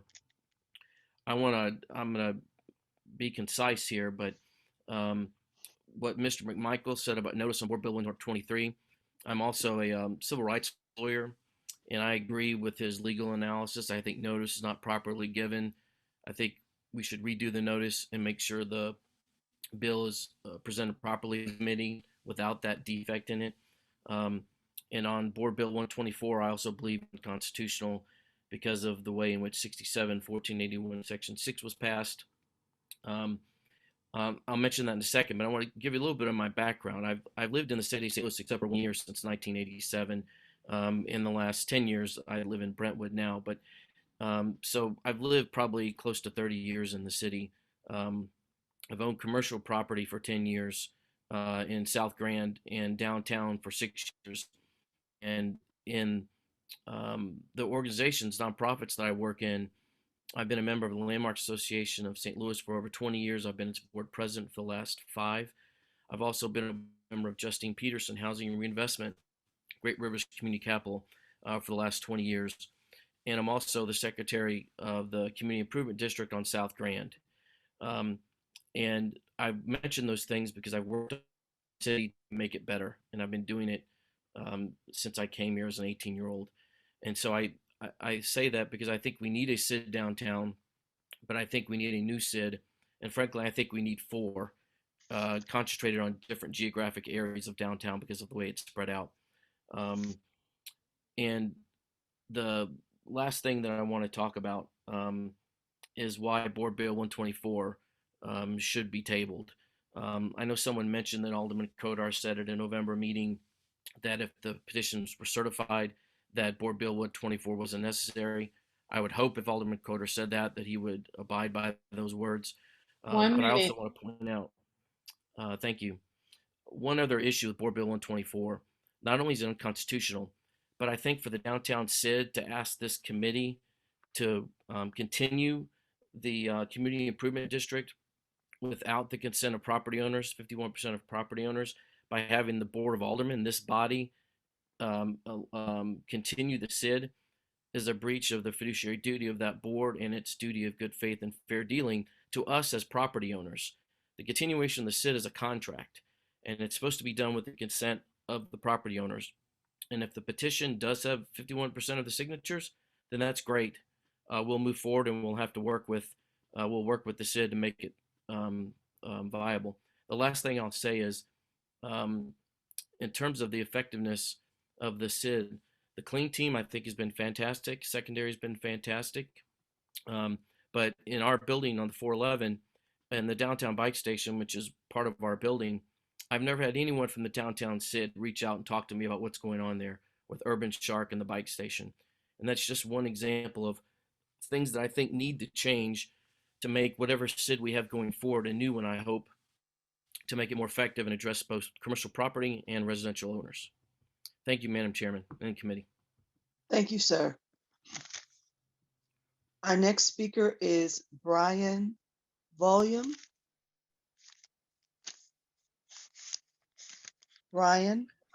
Brian Volume. All right, sir. Thank you. Do you affirm that the information you're going to provide is true? Yes. And could you please identify if you're representing yourself or another entity? And could you provide the block number that you live in? I'm representing myself as a person, but I'm also the president of the Syndicate Residential Condominium Association and the secretary of the Syndicate Building Association. All right, sir, please proceed. The associations, both of them, signed the petition the last time the SID was renewed some, well, it's about, I think it was 11 years ago. at that time, it only took a few months for the SID to be renewed. The petitions were signed.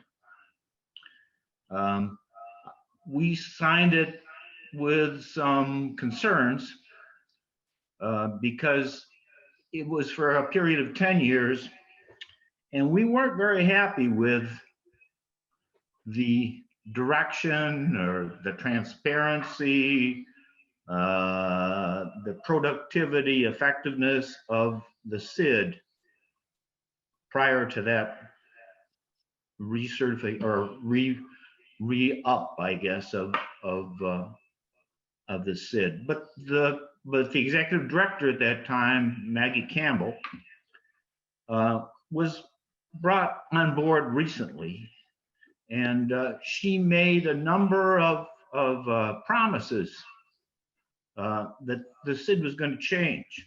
It was going to be more transparent. There was going to be more focus on livability. And so we signed. She was removed a couple of years later because she, I think, tried to make some of those changes. And she was replaced by a leadership that was very much like the one that had been there before. Not transparent, very opaque, very arrogant, would have their required twice a year meetings, and would act like, well, we really shouldn't have to be here. We raised questions about whether you needed to have a contract with Downtown Inc. or whatever it was called at that point in time to basically do everything and hide all of the decision making and record keeping. And we were presented with a lawyer who came in and talked about how in the original legislation creating SIDs, Downtown Inc. or its predecessor was named, and so that had to be. Now all of a sudden, they don't have to, I guess. So I'm not so concerned so much with how the city is right now, but if it's going to be here for 20 years, whether it's going to go back, this is a very parochial place. The SID has proven or demonstrated time and again that it's immune to substantive change. So temporarily it seems okay, but those changes aren't permanent and they're chartered for this thing. So I think we should rethink it. I'm for sure 124 should be not done. 123, I don't think the signatures are there, but if they are, they are. And I support what Robert Giller said. I think we can make it. I'm committed. I'll pay my assessment amount. I'll make a motion on the Residential Association to pay some or all of the $7,000 a year it pays. Time is up. All right. Thank you very much. Thank you, sir. Our next speaker is Arnold Stricker. All right. Sir, do you affirm that the statement you will make is true? Yes. And could you identify if you're representing yourself or another entity, and if yourself, what 100 block you reside? I am representing myself, and I reside in the 1600 block of Locust. Please proceed, sir. I would like to thank the chair, Alderwoman Davis, and the Ways and Means Committee for the opportunity to speak with you concerning Board Bill 123 and 124. My name is Arnold Stricker, and I'm a condo owner who lives in downtown West, and I am opposed to both of these board bills. My opposition to these board bills comes from dismay and frustration with the current downtown SID, dismay and frustration with the pattern of behavior, inefficiencies, arrogance and outright defiance of the SID towards residential and commercial property owners who pay an assessment to them, which funds their operation. Excuse me. When I think of a governmental or a quasi-governmental body like the SID, I look for certain markers of efficiency and results. Are there patterns which reveal progress or effectiveness in meeting established goals? And as I examined the SID's own documents in areas within their management plan, I found no metrics to determine whether what was being accomplished was successful. How do you know what you have been doing is effective if you don't have any goals or metrics to measure the effectiveness? Why continue doing the same thing? This wasn't just 1 year, this was for multiple years, a pattern. And when I reviewed the state auditor's report on SIDs in the state and published audits of the downtown SID when they were on their website, I noted comments of perceived or real conflicts of interest with respect to the bidding and awarding of contracts of downtown SID services. In fact, according to their own audit, in fiscal years 2018 and 2017, the SID expended $372,000 and $396,000 respectively to a variety of businesses whose principal executive management partner or member is a board member of the SID or their management firm at the time, Downtown STL Inc. This wasn't just 1 year, a pattern. And as I reviewed board members of the SID, I noted that there were many businesses and companies or their management represented and hardly any residential owners on the board. This, along with the fact that the current board has only one board member who lives downtown, was troubling. Downtown St. Louis continues after business hours, and the residents of downtown know that very well. Do you really know what's going on downtown if you don't live there? How long has this been going on? A pattern? As individual residents and some commercial property owners began to express to the SID concerns about what was or wasn't going on, they were allowed to talk on one occasion, but were essentially ignored. When a group of these residents and commercial property owners got together to attempt to further discuss downtown issues with the SID on multiple occasions, they were ignored. Why not meet and discuss different ideas? Arrogance? 1 minute. When it seemed that the SID might not get all the signatures needed for the petitions, the SID came up with an 11th assessment in a 10-year period and the use of a new change to the SID Act, which is why we're here today. What message are they sending to residential and commercial property owners downtown? Defiance? Currently, residents overwhelmingly oppose renewal of this SID. In fact, 39 residential number condo buildings in downtown, only 5 have signed for SID renewal. When residents and commercial property owners started asking questions about the SID, they just wanted answers and possible changes on how things could improve downtown for everyone. When they were ignored, they looked at the facts, the patterns of behaviors, inefficiencies, arrogance, and defiance to determine whether they wanted this SID for another 20 years, and they said no. That's why I'm in opposition to both of these board bills and encourage you to also say no. We need a SID downtown, but not this SID. Let's work together to get this right. Thank you for your time and attention to this matter. Thank you, sir. Our next speaker is Ken Aston.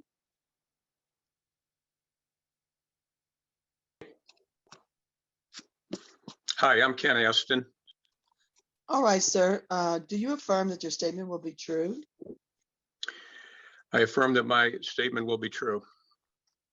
Could you identify if you are representing yourself or another entity or both? I am representing myself. And could you state what block you reside on? I own property at Washington and 11th Street. All right, sir, please proceed. Okay, thank you. You know, before I say what I have to say, I want to, this is really important, but everybody that spoke for the SID was either a board member, an employee, a subcontractor. There wasn't any building owners that were speaking for the SID except for Jack Poor, but Jack's on the board. So you know, that needs to be noted, that there's no building owners here in this meeting speaking for it. It's an overwhelming majority against it. I have lived in the city. I was born and raised in the city. And I've been a property owner since 1981 in the city, including properties in the SID and Laclede's Landing. And I currently own the B-Hat Loft building on Washington Avenue, which some of you might know that building. It used to be a very popular bar and restaurant called the Dubliner that was in there.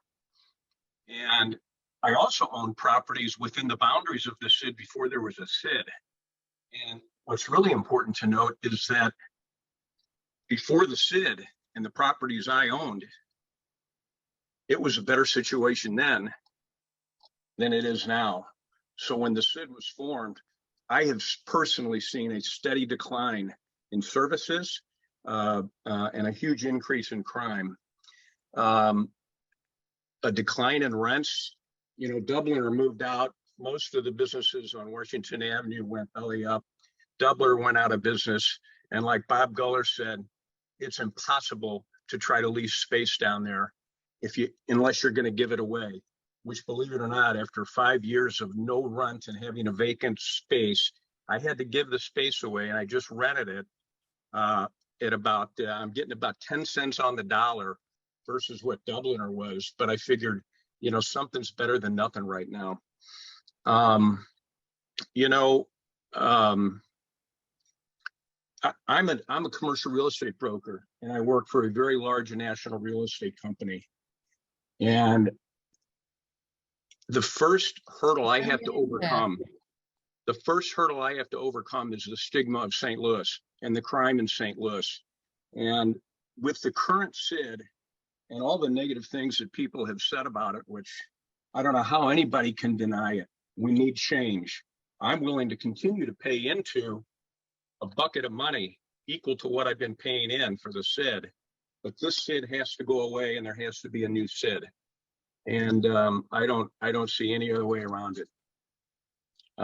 Thank you. That's all I have. Thank you, sir. Our next speaker is it Tarinia Lyles King?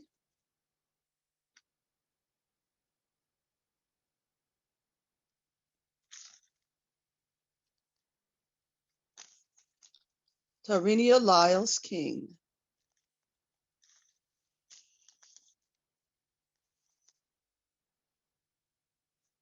Okay, we'll move on to the next speaker, Louis Tallerini.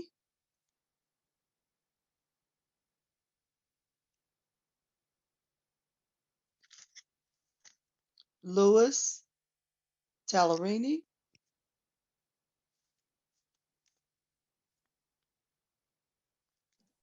Can you hear me, madam?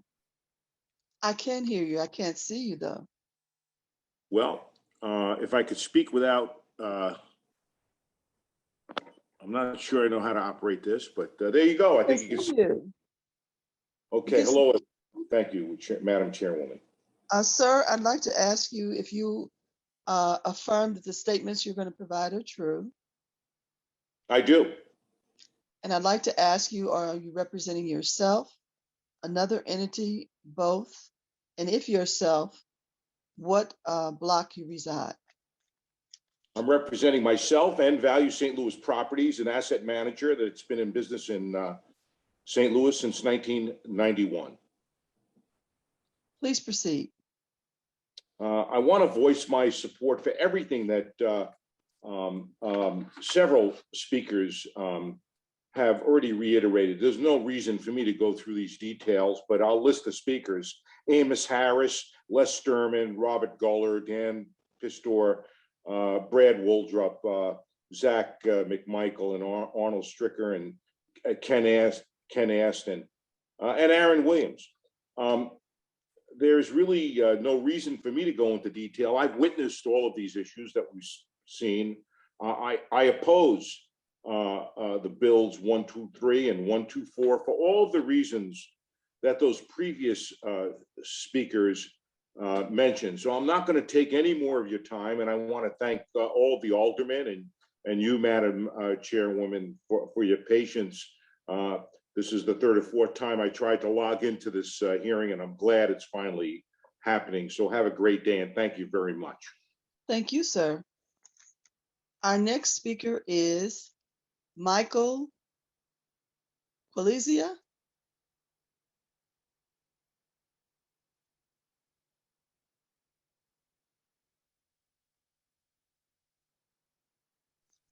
Michael Polizia.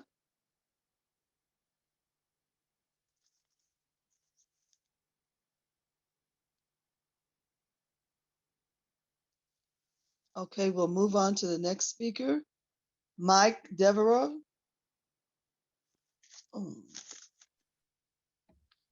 Yes, Madam Chair. Sir, are you affirming that the statements you're making are true? I am. And could you identify if you're representing yourself, another entity, or both? And if so, what block you reside? I'm representing myself. I'm a property owner and resident at the Edison condominiums at 400 South 14th Street. And I'm here to speak in support of the SID's renewal. I think most of the things that I've had planned to say have already been well said by others. We all know that the city has many challenges with gun violence, traffic safety, homelessness. But the SID, or downtown, is one of 79 neighborhoods in the city. So the city, we know we can't expect the city to do all the things that we would like to have done. And in my view, I've been a resident of the city for over 30 years. I've been a resident here in Edison for 5 years. And I've worked downtown for 22 years. But in my view, the SID is doing a very good job in augmenting what the city tries to do in providing safety and security, cleaning the streets, emptying the trash, providing good lighting. I've had excellent support from the SID, from Ms. McCrary and Michelle Shelly, when I've asked about getting a dog waste station for our little green area outside the Edison, for improving the lighting in the area around here. You know, as I said, I don't expect the SID to do everything that the city can't do, but to augment it, and I think they're doing a wonderful job in that regard. And I think it's well worth the $15 to $20 a month that I'm paying into it. One last thing I'd like to say is, I see from listening to speakers today, both pro and con, most are in support of having a SID downtown. They see the need for such a 1 minute left. Thank you. But I don't understand why those in opposition don't work within the SID to make it as better, or, you know, more in line with what they would like. Now, a lot of them I see are business owners and so forth, and they're paying property tax for businesses that have been severely impacted by the COVID and other things downtown. But having a SID is better than not having a SID. Thank you. Thank you very much, sir. Matt, your name got up. Matt Gio, your name got on here twice, so you've already spoken. And our next speaker is Kathleen Ratcliffe. Madam Chair, Kitty from the CVC reached out. She had I think a funeral for somebody today, so she can't be here, but she's in favor of renewing the SID and has sent a letter stating that. Thank you, sir. Our next speaker is Jan, is it Sandweiss?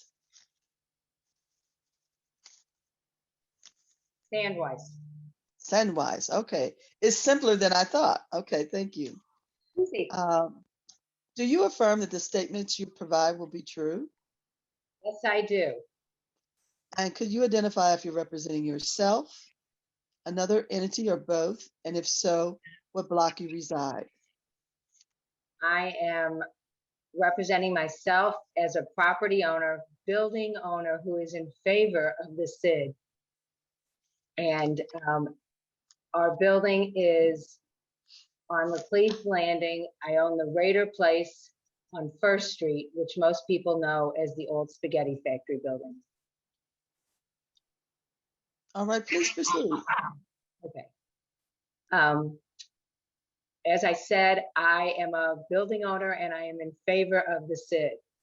I am also president of the newly formed Laclede's Landing Neighborhood Association. And our community was recently chosen to be a Missouri Main Street organization. Over the last few years, the Landing has worked diligently to transform into a safe and clean community. We have had major infrastructure renovations. We have new lighting, landscaping, signage. Perhaps most importantly, we now have a constant security presence. As the first historic neighborhood on the river, the Landing is becoming the showplace for the city that it should be. The improvements in our community would not have been possible without the collaboration of the new Landing leadership and the downtown SID. Kelly and the SID have responded to our needs in a very timely manner. We have utilized the city's finest, which has made a very positive difference in the safety and perception of the Landing.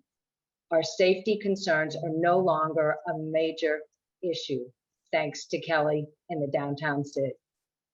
Our landscaping has also been accomplished with substantial support from the downtown SID. The Clean Team has further facilitated the transformation of our community.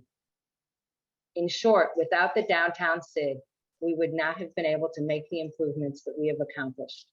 The Landing is a showcase for the positive and successful implementation of the SID policies and management. I strongly support Board Bill 1, 2, 3, and 4 and the downtown SID under Kelly McCreary's leadership. Thank you. Thank you very much. Our next speaker is Rob Gibson.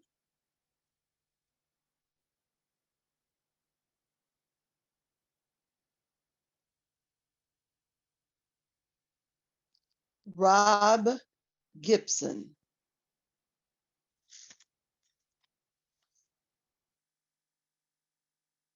We'll move on to our next speaker, Julie Allen.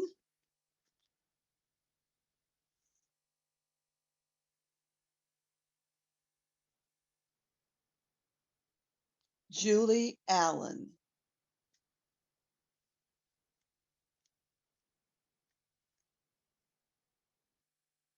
Our next speaker listed is Pete Wagner.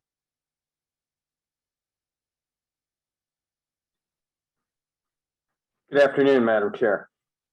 Thank you, sir. Do you affirm that the statements you will provide will be true? Yes, ma'am. And could you identify if you're representing yourself, another entity, or both? And if so, what block you reside?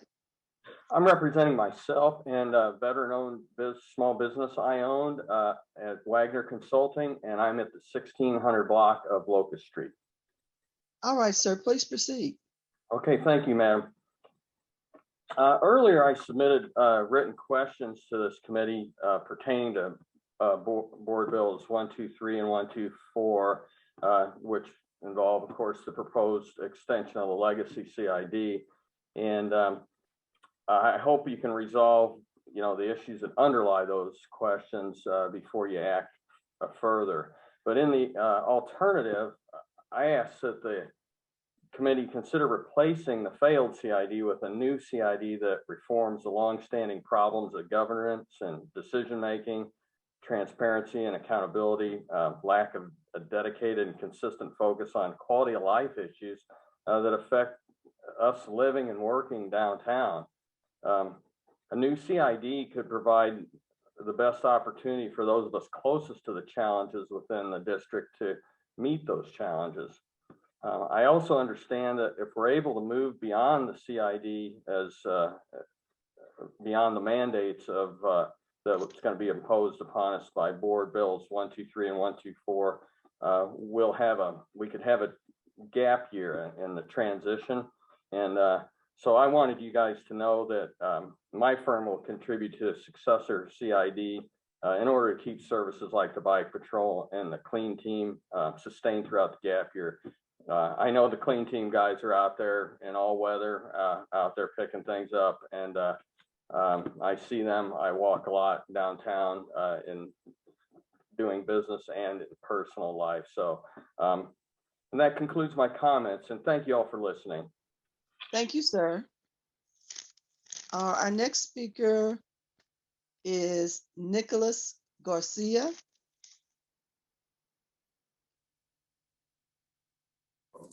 Thank you, Madam Chairperson and members of the committee. I'm an attorney. Garcia, could I please yes. ask you if the statements you're making will be true? Yes. And could you identify if you're representing yourself, another entity, or both, and indicate the block that you reside? I am representing the St. Louis Cardinals Baseball Club, the 700 block of Clark Street. All right, sir, please proceed. Thank you. I'm an attorney in the management of the St. Louis Cardinals, and I'm also a member of the board of the Downtown St. Louis Community Improvement District under discussion. I've been, Mr. Joyd asked me if I were interested in joining about 6 months ago when I started, so I'm one of the newest board members. And I just want to speak to the last 6 months. I know from listening over the last couple hours here that there's a long history of people's interaction with this board, but I want to speak specifically to my observations within the last 6 months. I've had the opportunity to work with a very dedicated board, many of whom, especially the executive committee, you've heard from everybody today. And I've worked closely with Kelly McCrary and her staff. I've heard many things on this call and previously in the media and elsewhere, calling into question the effectiveness of Kelly's leadership. And I just want to say, having worked in St. Louis over 20 years, in fact, working downtown for most of those 20 years, with my first job being on Laclede's Landing back in the late 90s, I can fairly say that Kelly's been one of the most effective leaders I've had the pleasure of working with. As I noted, in the face of many unkind things that are said about her and unfair things and casting blame for problems that are really not even her jurisdiction, I've asked her, how do you handle this? How do you stay poised? And her message has always been, stay focused, stay positive, and let's work harder. And I think one of the reasons we're here today, having collected the signatures necessary to consider Board Bill 123, is because of that hard work and leadership of not only her board, but many people in the community. The budget of the SID is about $3 million, and I understand that there have been some pledges made to replace that should this SID not be renewed. But the effect of not having those funds available would be catastrophic. And in terms of a detriment to security, I've heard personally from security professionals I work with here at Busch Stadium and elsewhere in the community that it would be very tough to recover from that. The gentleman I want to point out, and if you can see Kelly McCrary's in the boxes, the gentlemen of the clean team, they're so dedicated that they've been sitting patiently in the back, listening through and supporting Kelly. So I just wanted to just give that perspective of somebody new. Is there has been a call for change, and we are in the process of making that change. And Kelly's been an excellent leader and will be poised to do so. And one quick final comment, just to the folks that have been concerned about renewing for 20 years and having no input. I would counter by saying that there is input. There's board that's composed of members of the Board of Aldermen and members of the community. So there will be a process for constant input within that time period. It's just ineffective to have to go through a very difficult and troublesome process for over 20 years. Thank you. Thank you very much, sir. So that's the end of the list that I have. Madam Clerk, do you have any additional?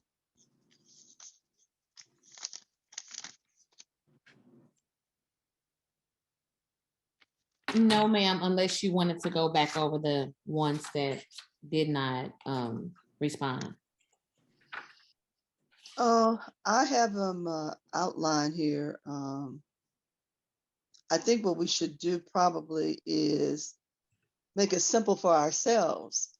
And I will ask, if you signed up to speak and you were not on the call previously, please raise your hand.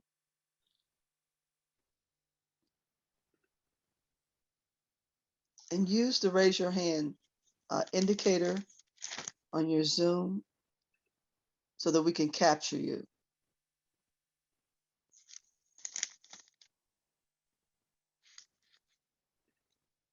I know Lyle Weissman, Brian Marsh, Dr. Denbo, and let's see, Tarinia Lyles King, Michael Felicia, Rob Gibson, and Julie Allen. Those are the ones I have. Do you see any hands up? I don't. I see. Madam Chair, Kelly McCrary has her hand up. I know as part of our presentation, we had some members of the Queen team. Yeah. Yeah.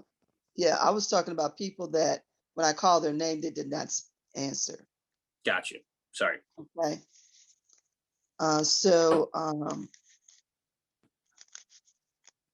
We can move on. So what I'd like to do now is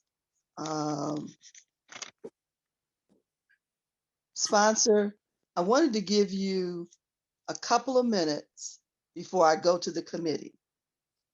So if you had any other statements that you'd like to provide or information that we needed to know before committee ask questions. Sure. Thank you, Madam Chair. I think one of the things I want to clear up here is, well, yes, Board Bill 123 extends the term of the SID for 20 years. It does not extend the assessment for 20 years. That is only for 10 years. And so, 10 years from now, if the voters are in the district are happy with how things are performing, they can renew the assessment or choose not to. And this is how we've structured a number of these district-wide SIDs in recent years, where the life of the SID lasts longer than the term of the assessment. I know the Soulard SID is similarly structured. Grand Center is as well. Yeah, and there's been a lot. I know Mr. McMichael and others have spoken about, the notice for today's hearing. Frankly, that's already been in front of Judge Moriarty, and she's ruled against them on that. I mean, I think it's interesting that we're hearing from so many folks that say we want to work together on this, where I can tell you as a member of the SID board and working closely with the SID over the years, there's been so many efforts to try to get to the table and work out a compromise with the folks that are opposed to this effort. And frankly, the goalposts keep moving. It reminded me of some of the situation we went through, with trying to keep our football team. And so we finally got to the point where we're running out of time. If we don't renew this thing, it is going to go away. And that's why we're moving forward today, because, great, it sounds wonderful that we can all be kumbaya and sit around and hash out a new SID. Well, the reality is any effort to do that has thus far failed. And in the city councilor and the assessor have determined we've met the requisite number of signatures, and we want to proceed with a vote today and keep this thing moving. I have great respect for some of the downtown property owners who have said that, they would voluntarily contribute, while in the absence of a SID. Well, that sounds really nice, and I believe that they're sincere that they would voluntarily contribute, but I believe most of the folks in the SID boundaries would not voluntarily contribute. I mean, I've seen that in other neighborhoods I represent, where you try to rely solely on volunteer, labor and contributions for the neighborhood, and it just simply doesn't work. At some point, you've got to come up with a new structure. So, I would say that we've heard from a number of vocal opponents. They've been vocal for many, many years.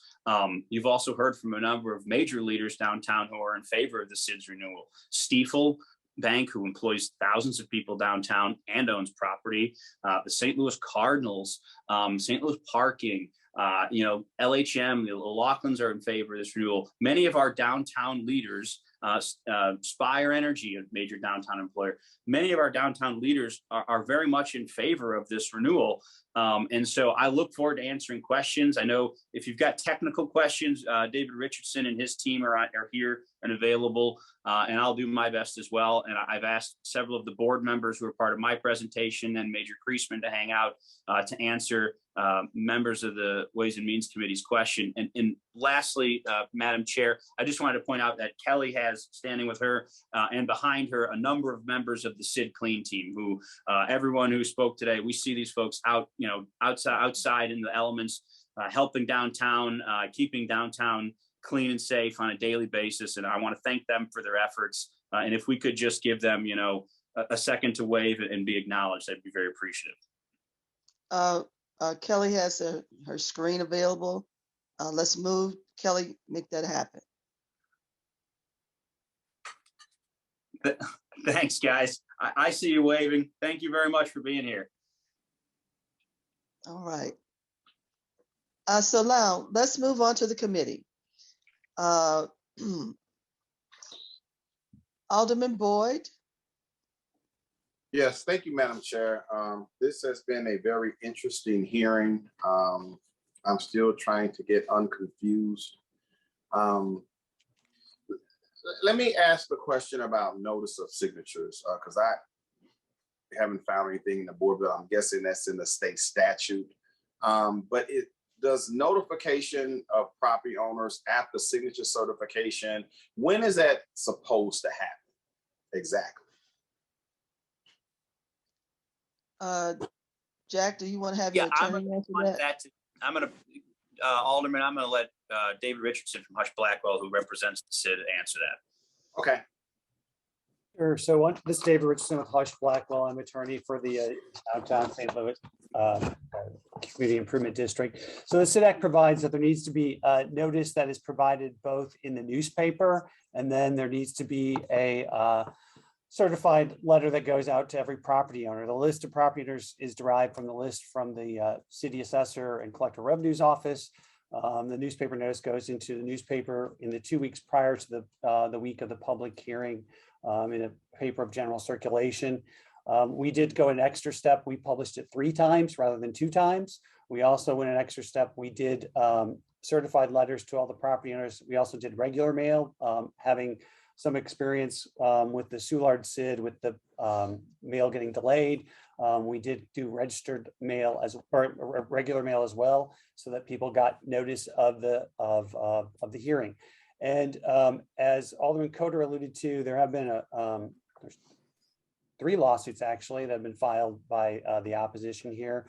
And in 2 of those, Judge Moriarty has ruled against them. One was on the notice issue, and the argument that Mr. Mcmichael made was made to Judge Moriarty, and she rejected that argument and denied their request for a temporary restraining order. She acknowledged that notice had been sent.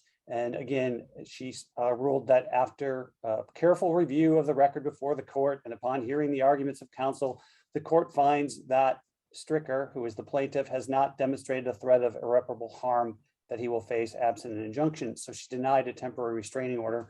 And we did provide a copy of that order to the clerk, so you all should have that order. Now, David, I'm just kind of curious as to, so explain to me notification about, I was concerned about notification after certification of the signatures. Is there no such thing of a notification after certification of signatures, or is notification giving? Just help me understand the notification process, because I'm confused. Notification that's required is a notification that there's going to be a public hearing on a petition. Okay. So that's what they received notice of, that there's going to be a public hearing. If there is no verification or certification of the petition, then you all wouldn't hold a public hearing. So what they challenged was, they did 2 challenges. They basically made the argument that you couldn't hold a hearing until there was a certification of the petition.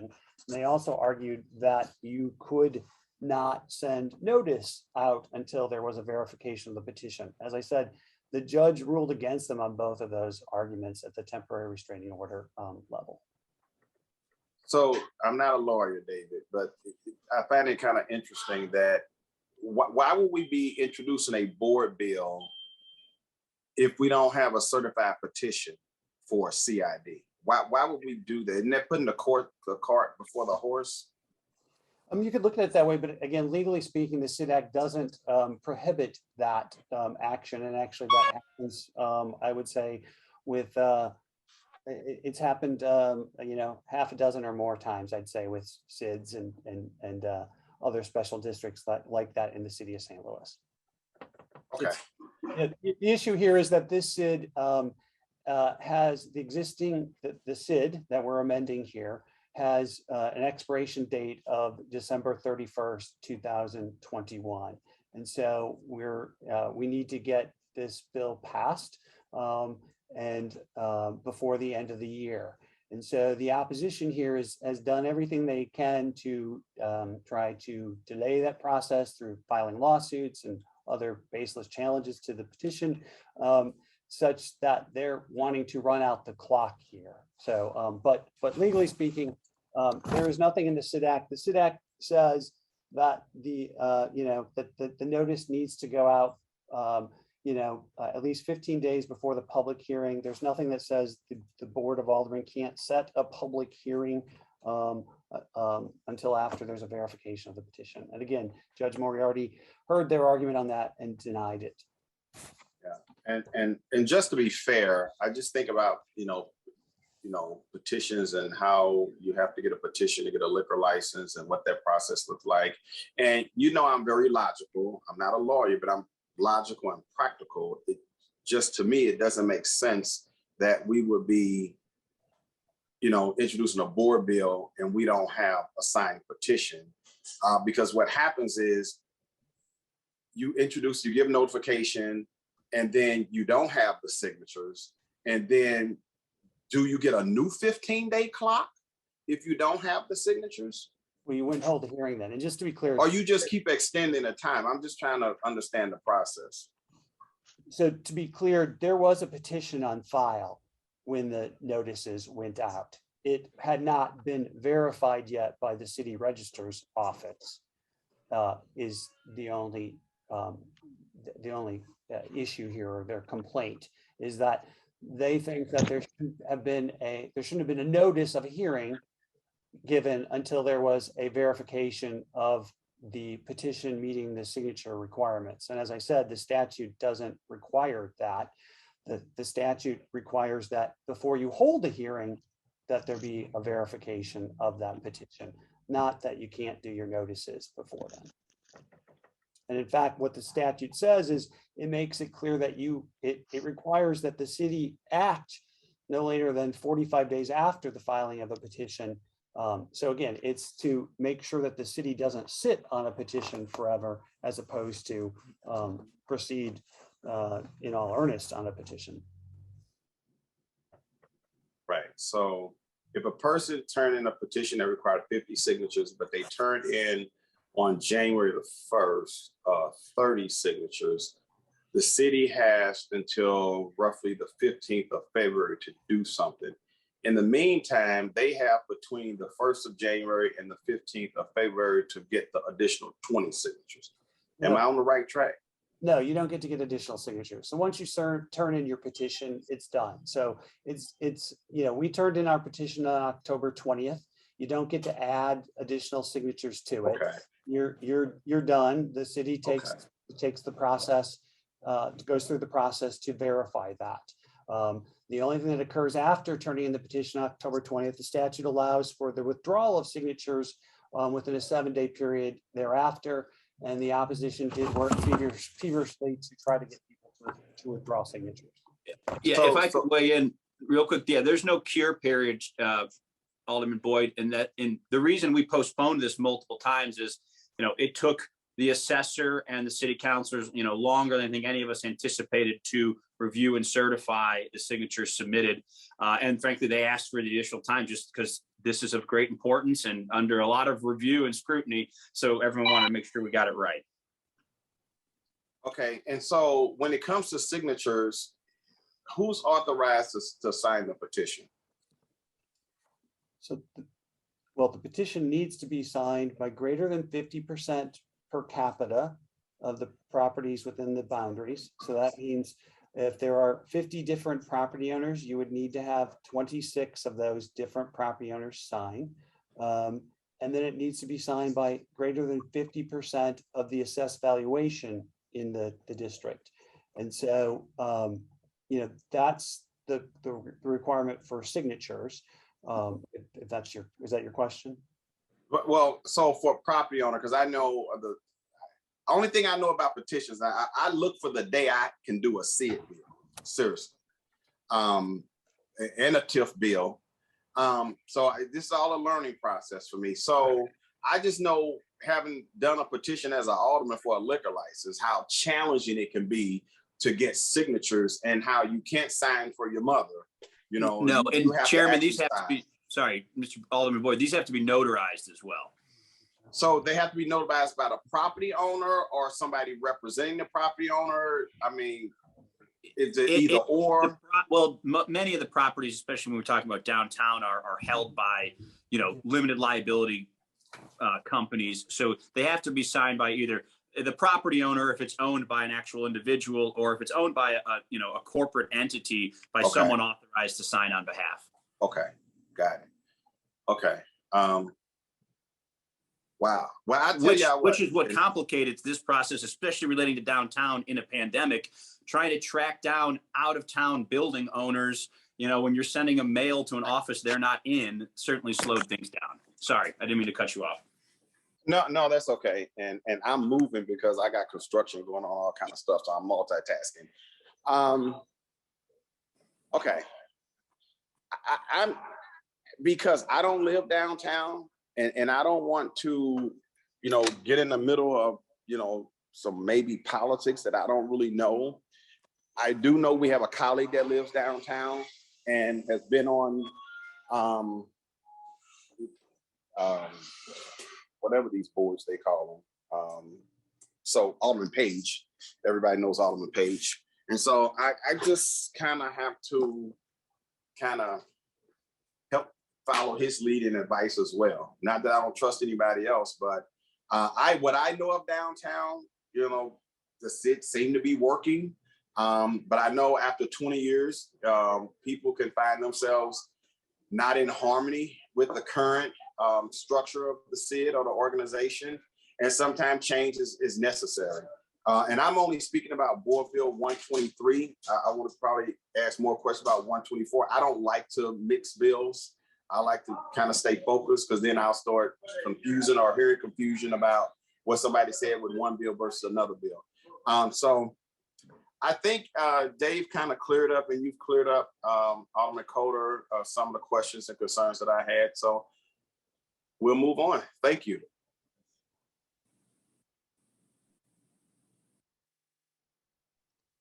Thank you, sir. Alderman Vaccaro, are you on? Yes, I'm here. Go right I ahead, guess you can sir. hear me. Okay. No, I'm just going to say I really have no real questions. When the four sponsor and co-sponsors all represent that area, it tells me something that the importance of this. So, I'm in support of it. Again, if only one of the four aldermen representing that area was in favor and three were against, it would make me think. But all four aldermen representing that area, aldermen, alderwomen, alders, my wife corrected me, alders, representing those areas are in favor, which makes me say, I am in favor of this. So that's really all I had. And I was corrected by my wife. They're not all alders, they're alders. Thank you. Thank you. Alderwoman Howard.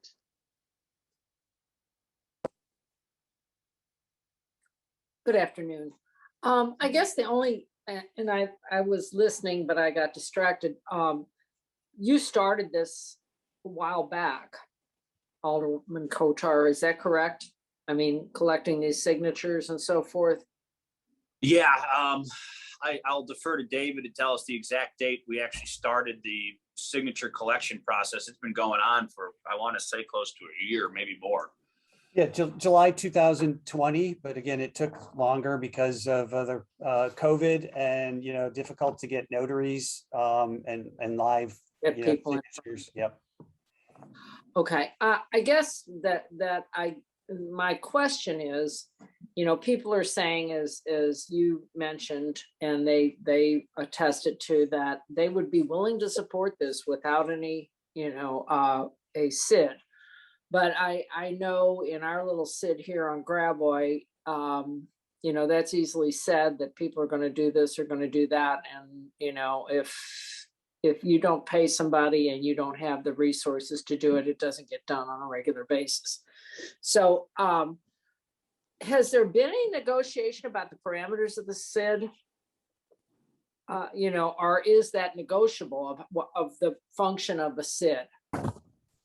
There's been extensive negotiations and community input taken into what the SID should look like going forward. So as part of this process, it's not like we're just renewing it as is and going on. I mean, there's substantial changes to its scope, to the level of assessment, which is it's actually decreasing, and the structure of the board. The composition of the board is changing considerably. It's shrinking.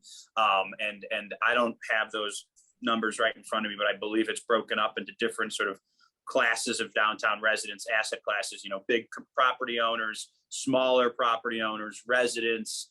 And I will defer to either David or Laura Radcliffe or somebody from the SID who is more familiar with that future structure. I know we don't need to get into the weeds. I just wanted to know if people had been heard, and any of those suggestions were taken into consideration as you redid the SID, and many of them, yes. Some of it is set by law, what can be done, and some of it is negotiable, but I just didn't know if any of that was taken into consideration as you renewed this document. Yeah, if I could speak just briefly, it's like, yeah, this process began in July 2019, and there's been an extensive, public outreach and public engagement process where the SID hired Soapbox, a local company here, to go through a 5-step process to get input. So they did a bunch of research for best practices. They met with the Kansas City SID and its downtown council. They met with the state auditor to address concerns that the auditor's office had with SIDs and what best practices were. They met with stakeholders, including a lot of the board members that you heard in opposition here to the citizens group. They met with Mr. O'Leary and Mr. Sturman and Mr. Harris, and there was extensive public outreach over a 6 or 7 month period. And there was also a property owner survey where 228 people responded to that survey. So there's an extensive survey to figure out what was the best way to proceed with a renewed SID here. And then a lot of that was addressed, and changes were made, as Alderman Coatar mentioned, to reduce the size of the board and what activities the SID would have going forward. So yeah, an extensive process then, and it wasn't until July or August of last year then when the actual process of gathering signatures was started. And I do want to say on that one, there's some of the commentary was, oh, it's like this 11th hour thing and it took them forever and they couldn't get the signatures. Well, again, that frankly isn't that long of time to get signatures, as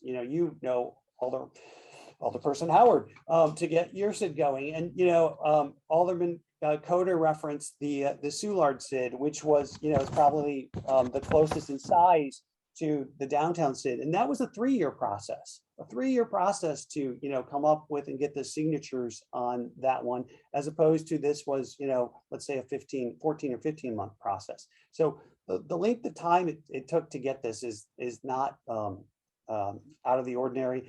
We also worked on Central West End SIDs, and that was the Central West End Business SID, which is in Alderperson Navarro's ward, only has 57 properties, but that still took 7 months to get signatures. So again, it's not a, as it's like getting signatures, tracking down property owners who are out of town, and then throw in a pandemic, and it's a much more difficult process. Yeah, I just wanted to know that some of the changes that they asked for had been addressed or are not, maybe they couldn't be, but I'm just wanting to make sure that we're getting a fair representation here. And yes, I think that we should move forward with this. And I understand some of the property owners' frustrations are what many of our frustrations are. The crime, even out of downtown is a frustration for all of us. So, and I guess, I don't know, SID or no SID, crime still exists. So anyway, thank you very much. And that's all. And I will support this. Thank you. Thank you. Alderwoman Spencer? Thank you, Madam Chair, members of the committee, and everybody who came out today. I just want to thank everybody who came down to testify, most especially those who are residents of our downtown. I think we all know that no city can be a successful city without a successful downtown, and the state of our downtown affects us all. And the reality of our downtown right now, it's less than ideal, to put it lightly. The property values in our downtown area haven't improved in several decades. The reality that causes me a lot of pain, and should cause us all to pause and ask, what can and should we do differently to address these issues? Without addressing these issues, our downtown, our city can't lead the region out of the stagnation that's really plagued St. Louis as long as I've been alive. It's resulted in company headquarters continuing to leave, and left, like the several large buildings we have downtown, particularly down there, sitting vacant for decades, in some cases.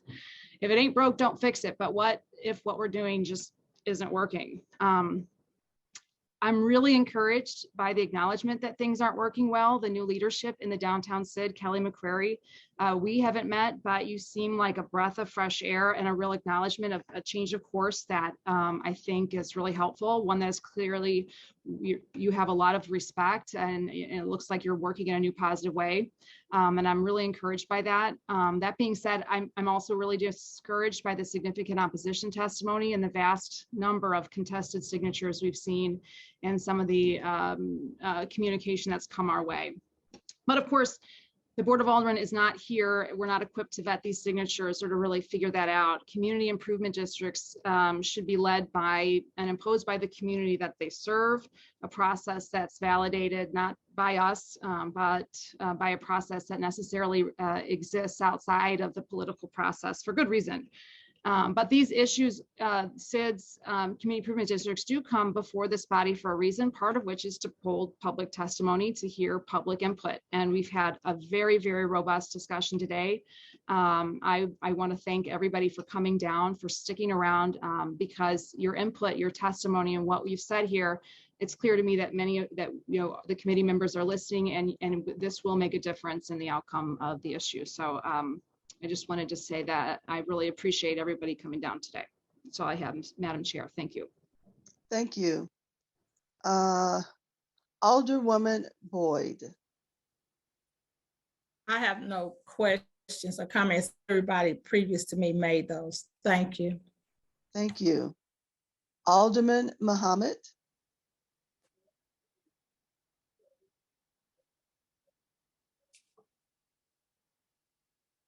Okay, I guess he had to leave.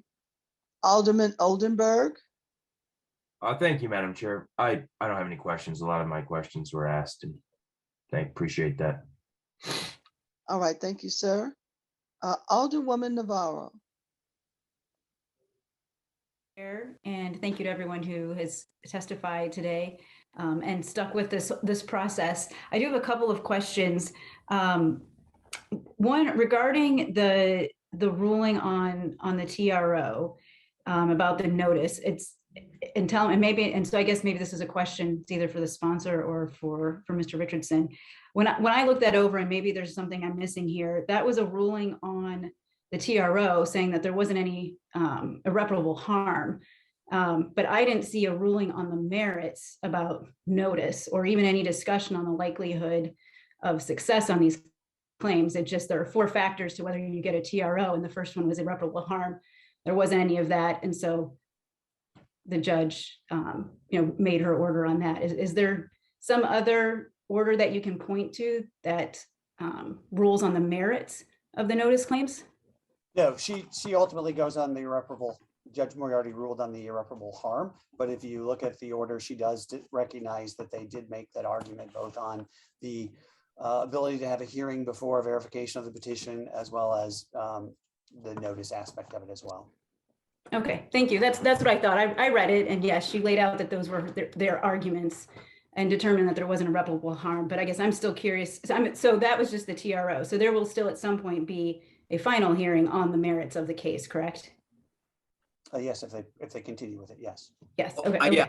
Yeah, Alderwoman, regardless of what we do here today, I'm hoping we'll pass both bills. But I fully expect the opposition, which has been very litigious for the last year, to continue to be so.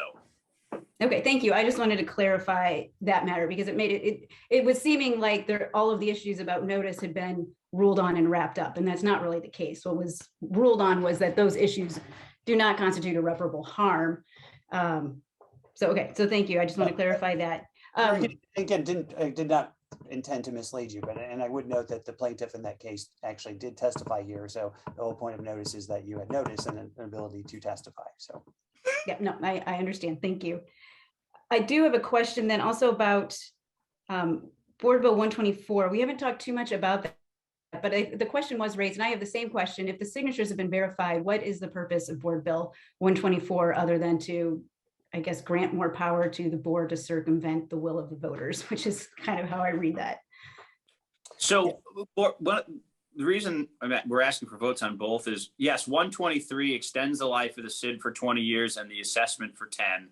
124 is sort of a belt and suspenders approach, extending the life of the SID for 20 years, but not the assessment. We can't circumvent, we would never go around the will of the people, on a taxing issue like that. My fear is if we proceed with one and not the other, we're going to find ourselves in a situation where, the litigants are going to tie up. We've gotten the signatures, and I believe we'll prevail on there, but there's going to be, I think, prolonged litigation on that subject. And in the meantime, the SID has existing revenues from this year's assessment and from the 2021 assessment that we'd like to have the ability to continue to utilize. And we can't do that if the SID is no longer in existence, or if it's, suspended by a court pending the outcome of the opposition's litigation. And David, correct me if I got that wrong. yeah, that is all exactly correct. It's a belt and suspenders, but again, yes, we're worried about the existing SID special assessment and the money that the SID has if they challenge 123 and what would happen to that. I would also like to say that Mr. Sherman testified that the SID did this kind of last minute effort and an 11th hour to get that legislation passed to allow for an amendment of the term, and said that was the SID's attorneys or the SID, and that's patently false. And in the materials that you received, there is an affidavit from Kelly McCrary as well as myself that states that the downtown SID did not have anything to do with the passage of, or drafting of, or crafting of, whatever Mr. Sturman wants to say, of that, or lobbying of that legislation. Neither did myself nor my law firm. So that was legislation that was sponsored by a Missouri representative who from north central northwestern Missouri up on the Iowa border. Again, that, as the Alderman alluded to, that bill doesn't deprive of any property owner of its right to participate in a vote for a special assessment or a petition for a special assessment or any other funding mechanism. That bill simply allows the, in this case, the Board of Aldermen or a city council, another community, to extend the term or life of a SID, but not the funding mechanism of a SID. So as the Alderman said, what we're worried about is the SID here expires on 12/31/2021.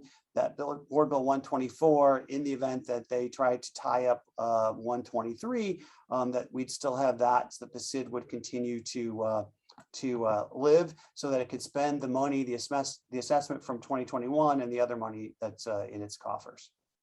Okay, thank you. So the SID though is set up as there's a nonprofit. And so that would go away December 31st, 2021? The not-for-profit would still exist. The not-for-profit predates its SID aspect. The not-for-profit was formed in 1997 and then became a SID first in 1999.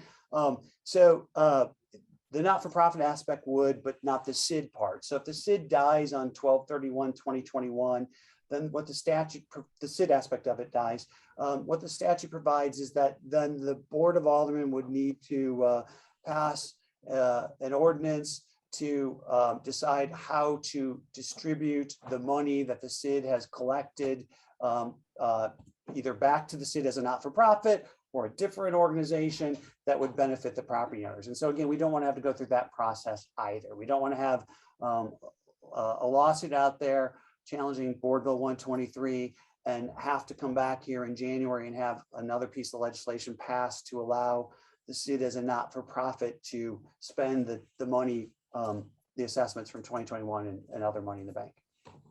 Okay, thank you. And then just one more. So if 124 doesn't pass, does that just place a requirement to go out and get to do another petition at a later date? Is that the consequence, I guess, of that?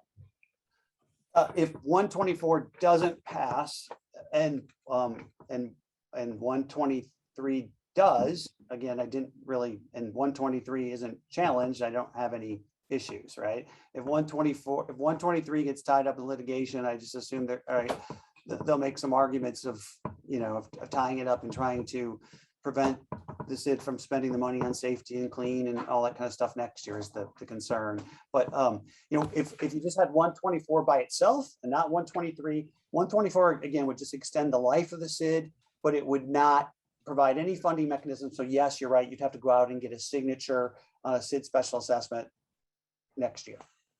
Does that make sense? Gotcha. Okay. Yes. Thank you. And I know I probably got that confused there. So thank you. Yeah, I don't have any other questions. Today's testimony has been very helpful. And I also want to reiterate that I'm not hearing anybody opposed to a SID. I think everybody that I've heard really recognizes the value of a SID. And I definitely have seen that in my ward. And obviously one is very helpful downtown as well. And generally, once the signatures have been turned in and verified, I don't feel that it's my responsibility as an alderperson to go back and review that. But the statute does say you turn in the signatures and there is a hearing. And we clearly have had a lot of testimony on both sides here and from everyone who is very passionate about making sure that downtown works.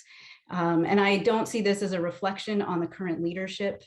This discussion, I know there's been a lot of support for many of the programs, and I want to echo that. And I appreciate everything that we've heard today. It's been very helpful. I don't have any other questions. Thank you. Alderwoman Middlebrook.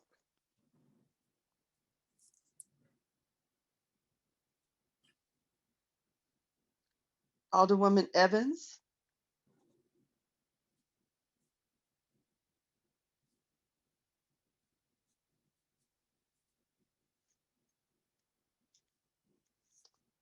Okay, so I just had a couple of comments for myself.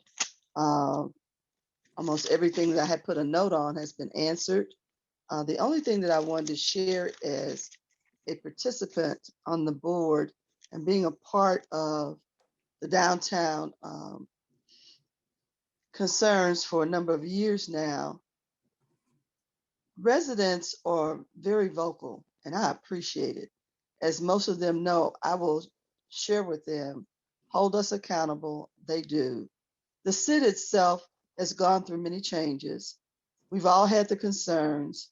The process that Attorney Richardson shared with you on the opportunity for engagement and outreach and input from all who wanted to share it, I did attend most of those, and I thought it was very, very well done. I saw many residents. I saw property owners, small business owners, and they gave their input. And that's why we are where we are today, where the SID was separated from Downtown Inc. because it looked like a bloated organization.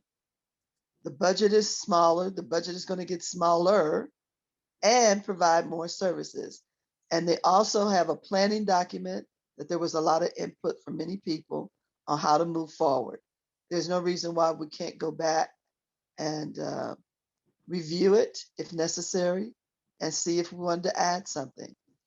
But as a whole, I know what I've seen and I've been a part of, and it's been inclusion on every level. So with that, I want to go back to the sponsor of the bill for you to close. Thank you, Madam Chair, and thanks everybody for their patience. Yeah, I think, I would certainly ask, all of you to vote in favor of 123 and 124, knowing that, look, this is probably, we're going to probably be hearing about this and reading about this in the news for a while as litigation continues. But I think it's vitally important that, Kelly and her SID team have the resources they need to help downtown. And, the last year, 18 months has been very challenging downtown, as it's been in many of our neighborhoods. And by no means, is this SID a cure-all for our problems downtown? It's a supplement to city services. It helps with some extra policing. It helps with trash service. It helps with infrastructure. It helps with beautification, but it doesn't do it alone. It relies, we need city funding. We need city resources to have a vibrant downtown as well. And I just frankly don't think it's fair to blame all of downtown's woes on this existing SID. I think in the last couple of years, this SID has done a lot of reflecting and reformed itself, and that's reflected in the petition in front of you today. A streamlined SID, working hard at the things it was good at, and not doing as many of the things it wasn't as good at, which was marketing and some economic development. We can leave that for other entities. So I would just ask for your favorable consideration on 123 and 124. The chair will recognize and accept a motion for Board Bill 123. I'll make the motion. We pass Board Bill 123 out with a due pass recommendation. Second. It's been moved and second. Madam Clerk, would you please call the roll? Alderman Boyd. Alderman Vaccaro. Aye. Alderwoman Howard. Aye. Alderwoman Spencer. No. Alderwoman Boyd. Aye. Alderman Muhammad. Aye. Alderman Oldenburg. Aye. Alderwoman Navarro. No. Alderwoman Middlebrook. Alderwoman Evans. Chairwoman Davis. Aye. Alderman Boyd. Aye. Alderwoman Middlebrook. Alderwoman Evans. 7 aye votes and 2 no votes. Thank you. You have sustained the motion for approval with a due pass recommendation of Board Bill 123. The chair will now entertain a motion for Board Bill 124. I'll make the motion for Board Bill 124 as a due pass. Madam Chair, can we have some? So I was concentrating on 123. I know there was a lot of conversation about kind of both, but I have some questions about 124, and I'm not prepared to vote on that until I ask those questions. I will ask for discussion after the motion has been placed. Okay. All right. So did I hear a motion? Madam Chair, I second the motion by the Alderman from the 23rd. It's been moved and second. Any further discussion? Alderman Boyd? Yes. Alderman Coatar, I just want to clearly understand the language. It seems like the bill is simple, but there's some language about they're able to, I guess, renew after the 20 years expired. The SID within itself is able to renew, the board is able to renew the SID for another 20 years, almost like in perpetuity. Is that kind of how I read that language? No, we renew. David, correct me if I'm wrong here, but we're renewing it for a term of 20 years, but it's not then self-perpetuating. It would have to come back for reauthorization either to the property owners for any sort of continued assessment, and under this law now you can come to the legislative body for renewal of the SID, just not the tax or the assessment. Correct. But it doesn't self-perpetuate after the 20 years. So what is the difference? Now they come before both the assessment and the renewal of it, and I mean, explain the difference. What are we changing here with 124 that we haven't done before?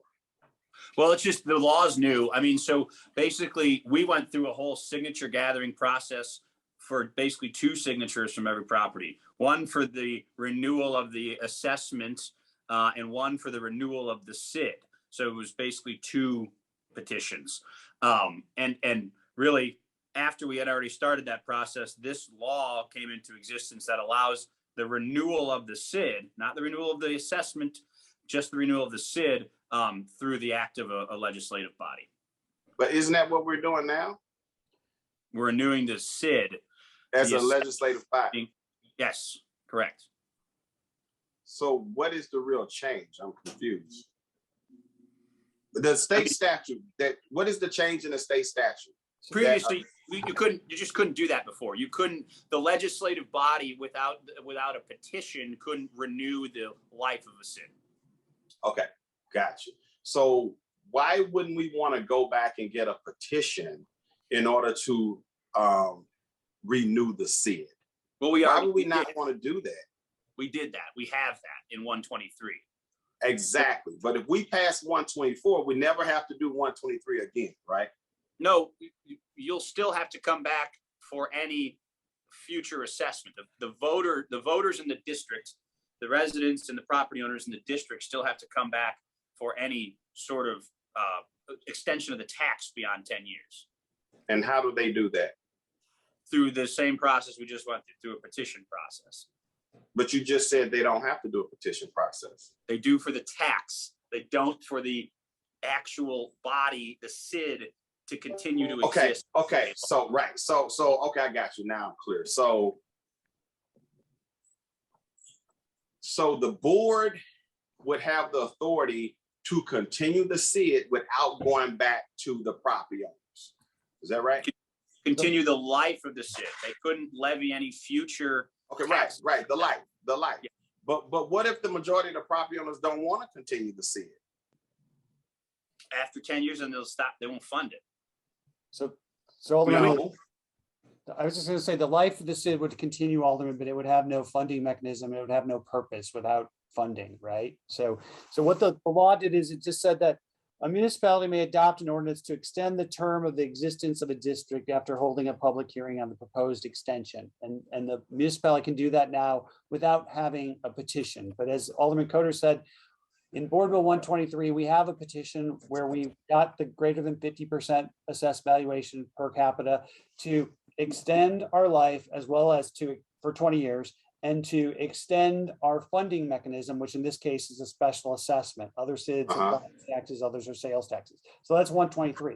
And 124 is a bootstrap here, which is that one just extends the life of the SID, not the ability to impose a special assessment or any other kind of funding mechanism. So it just allows the SID, if 123 didn't pass and 124 did, Alderwoman Navarro asked this question, it would just allow that the SID could wrap up its affairs then, spend the money that it's getting here there's a special assessment this year, people will pay their special assessment in December, then it'll get remitted to the SID next January. It could then spend that money on the supplemental police services and things like that, because it would still be alive, right? Because we extended its existence, but it can't impose a new assessment for 2022 or 2023 if you just had Board Bill 124. So again, all it's doing is extending the life of the SID, but it doesn't really harm anybody because the SID it wouldn't impose a special assessment or a sales tax or property tax unless they really did get a petition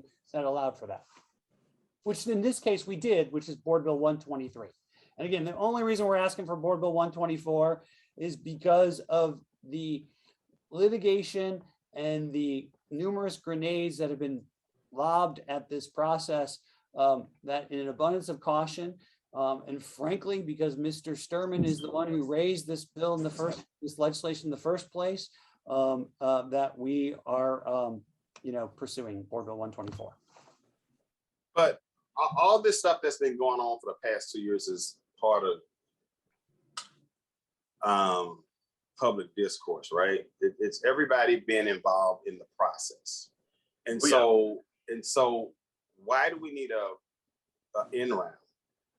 Why can't we just continue to do this process every 20 years or whatever, the same way we've been doing it?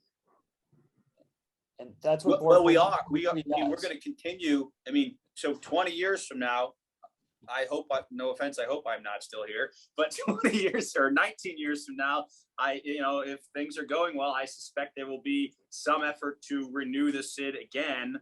But well in advance of that, 10 years from now, the stakeholders in the SID area, the property owners, will get to decide whether they want to continue the assessment. So really 10 years is the next inflection point, assuming this all passes. And I So 123, didn't 123 do 20 years? Yes. Okay, so how do we in 10 years make a change? What authority we do that under? So in 10 years, the assessment will have to be renewed. So the SID would still exist. This 123 and 124 are both renewing the SID for 20 years, but the assessment is only a 10-year assessment, so that will have to come back. Are we taking away any property owner's right to petition anything beyond what they're doing today? No. So again, what is the difference? So somebody came up with this state statute for a reason. It hadn't been done before. What does the state statute allow us to do that we couldn't do before? I want to be clear. It allows us to renew a SID, not the tax associated with a SID, but renew the life of a SID just as an entity, as a legislative body. State law allows that now. It did not prior to August. And I don't know, David could talk, I think he spoke to some state rep from up north sponsored this. I don't know why they changed the SID Act. I don't know either, again. So David, let me ask you this. So in the past, 20 years would come about and then the SID just goes away. Is that right? Is that how it would work generally? Before this new state legislation, is that what have happened? It would just went away? Right, or you'd go through the process that we just went through, the process for the last year and a half you're doing. Of right? getting new signatures? Correct. Okay. Yeah, yep. Okay, so the new statute allows you, you can continue the life of the SID basically without getting new signatures. So you're taking away the signature process in order to keep the SID alive. Is that what I'm hearing? The signature process for the renewal, the life of the SID, but not the tax. You still have to go back to the voters to say, do you want to? Well, the life of the SID, even the life of the SID. I understand that. Yeah. So you're taking away the property owner's right to petition whether or not they want to extend the life of the SID. Is that right? Right, but it'd be no okay. It's no different, but it's no different than when you pass a redevelopment plan and you put my property in a plan, right? It's like, so if you're in a SID that doesn't have any funding mechanism, no harm, no foul. There's no impact to a property owner. It's just a district that got created that doesn't, but there's no tax, there's no assessment, there's no nothing. So there's no impact on the property. But at some point, if you improve your property, then you will be taxed, right? No, you would only be taxed if then the SID went ahead with the process to get a funding mechanism, which would be either A, to go get a petition signed by 50% of the greater than 50% of the people to do a special assessment, or B, a sales tax, or C, a property tax. So you'd still then, that's when the property owner, the resident, the voter has that's when it's impacted, and it has the right to then either vote against or not sign a petition. But just creating a SID through this a SID without any funding mechanism is not, it's not doing anything to the property owner. So David, explain funding mechanism so people understand what that means. As it relates to the SID, what does funding mechanism mean? So the SID a SID could have three funding mechanisms, one or all three. And it could have a special assessment, which is what this SID has always had, which is, special assessment on the properties, and ours is based on square footage. You could do it differently. You could have a property tax, which is just an additional levy on property, or you could have a sales tax. And so you see a lot of them in the city of St. Louis that are sales tax. You see some that are special assessment and sales tax. Ours is just a special assessment. I think Grand Center that the chairperson alluded to is a special assessment and a sales tax. I think South Grand is a special assessment and a sales tax, but ours is just a special assessment. And the only way to get that special assessment in place is the SID has to have been granted the ability to be able to pursue that funding mechanism. So that's number one in a petition, which again, for our SID, without Board Bill 123 or some subsequent legislation, this SID doesn't have the ability to do an assessment in 2022. It's done with assessments as of December 31st, 2021. So you'd still have to get people to sign up to allow for future assessments. Same thing if you were doing a sales tax, you'd have to have people sign a petition saying they want to be able to have a sales tax. And all of those processes, sales tax, property tax, a special assessment, actually have a second petition or aspect to it. For a special assessment, your petition that creates you needs to have the power to do a special assessment. And then you actually need to have a separate special assessment petition that also gets signed by property owners. So Board Bill 124 does not allow, again, if we just had Board Bill 124 and not 123, you'd still have to go get greater than 50% of the people to sign up to allow this SID to do special assessments going forward. So did that answer your question? It kind of does, but so I want to make sure I'm clear. So 124 allows the board of the SID to continue the life of the SID, right? But you still have to petition to fund it in those three different ways, right? Correct. Okay. But let's suppose that out of 100 people, wait a minute, before I ask that question, David, you said something I was curious about. So if you were property owner A out of 100 property owners or whatever, if you didn't have a lot of value to your property, you just wouldn't pay anything. It doesn't impact you, right? Is that what you kind of said? If you just did 124, it's not going to impact you at all because there's no funding. There's no. But you gave an example. Maybe I missed some. You gave an example of one particular property owner. It wouldn't have an impact on you. What were you saying? I think I was trying to say that if just with 124, just extending the life of this SID, it doesn't impact you because there's no new special assessment without Board Bill 123 or a future Board Bill and petition. But what if 60% of the property owners no longer want to participate in the SID because for whatever reason, they don't think that the current board structure is looking out for their best interest? I'm gonna give you an example. You can have a wealthy part of town and a not so wealthy part of town, and the ones with the most of the money makes a decision on all of it. And so the ones that don't have a lot of resources, they kind of feel left out and they may not want to participate. But the ones that have, all the resources kind of make most of the decisions.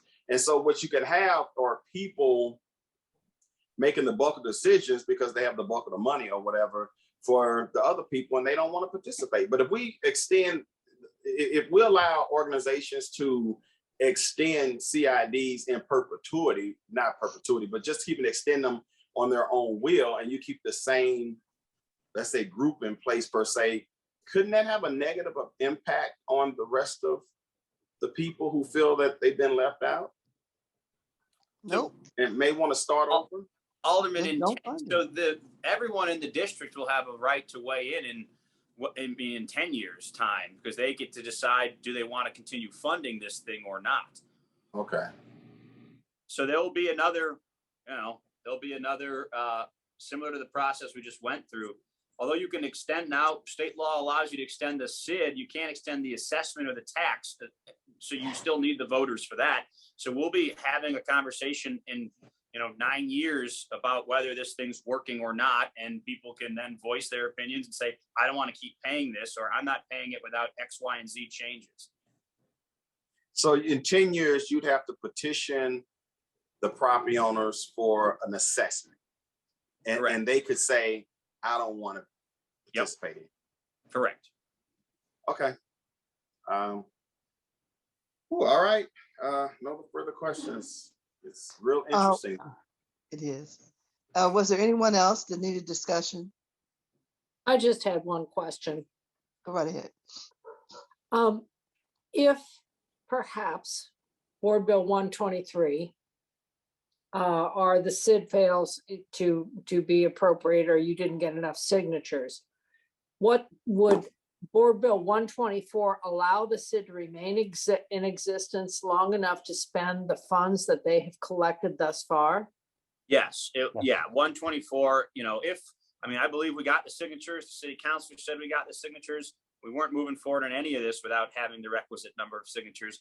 But yes, 124 would allow the SID to at least spend down. It's got roughly $1 million in the bank right now. It just sent out its assessment for 2021, which will generate roughly $3 million. So it will give the SID time to spend its existing funds. So even if at some point the residents decide not to, is that me? No.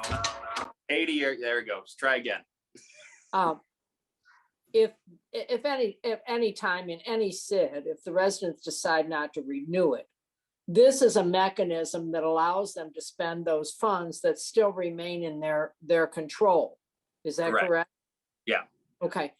One more question and I'm done. If a SID does collapse or isn't renewed and they have remaining funds, what happens to those funds then? Currently. So you would have to introduce something to decide to basically appropriate those funds. We're trying to avoid that extra step here of, one, we're doing 123, and this is sort of a belt and suspenders approach on 124 to renew the life of the SID.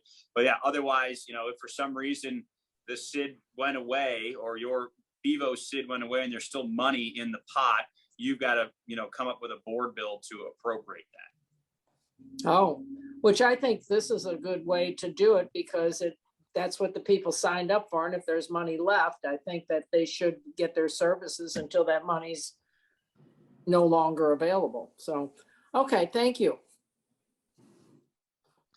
Anybody else? I just have one quick comment. Alderwoman Boyd has got her hand up. Oh, I didn't see a hand. I'm sorry. Go right ahead, Alderwoman.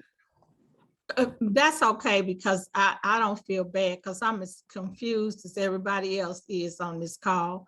So I feel like I'm in the group. The only question I'm asking is pretty much what Alderman Howard said. The 124 will allow people to be able to spend down the dollars that they have left if the SID doesn't continue from 123. Is that what I'm hearing? Correct. Okay, and so who will make that decision on what to do with those dollars? The SID board. The SID board, okay. Yeah. All right, that's what I was trying to find out. All right, thank you. All right, thank you. Whose hand is up now? Go right ahead. Is that me, Chairwoman? Yes. Okay, thank you. I just have one comment here. I think it's important that we recognize that with 124 right now, the property owners have the right to judicial review of the signatures when they want to extend the SID. And what 124 does is essentially takes that away, because now they can, now they have this other route to extend the SID without getting those signatures and without judicial review. And that to me is why I can't vote yes for this. Thank you. Okay, so you know how I am about simplicity. The simplicity part of this board bill is that it's a good bill because you can just starve the SID that you're no longer interested in. And this board bill 124 allows you to not fund it. So it could be a SID, it could sit there off for 100 years, but if the residents decide they don't want to fund it, that's it. So that's what this board bill does. I like it. And Madam Clerk, please call the roll. Alderman Boyd.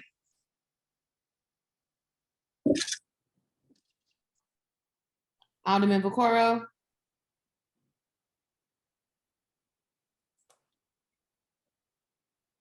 Alderwoman Howard. Aye. Alderwoman Spencer. Alderwoman Boyd. Aye. Alderman Muhammad, Aye. Alderman Oldenburg, Aye. Alderwoman Navarro, No. Alderwoman Middlebrook, Alderwoman Evans, Chairwoman Davis, Aye. Alderman Boyd, Present.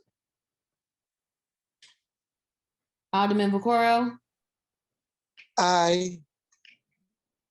Alderwoman Did Spencer. you get there? No, can you hear me? It didn't go.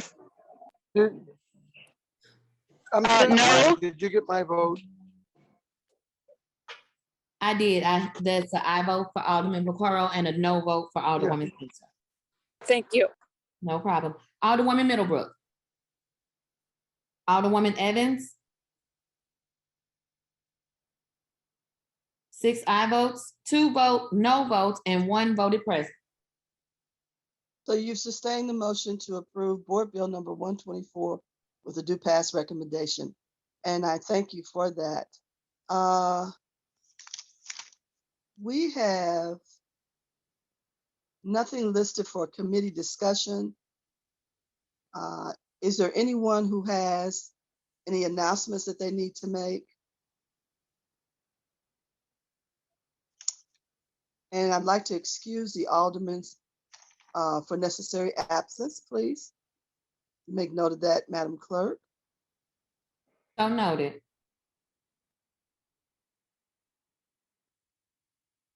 And as we close this meeting, I do believe that we have an opportunity for some great things to happen. And we are all going to continue to work towards the betterment of our city as we all have been doing. And most of us have known each other for years. And I don't see any reason why we can't come together on this. So I move to adjourn this meeting. So moved. All right. Now it doesn't require a second. So thank you, everyone, most especially the public, for weighing in. Have a blessed evening.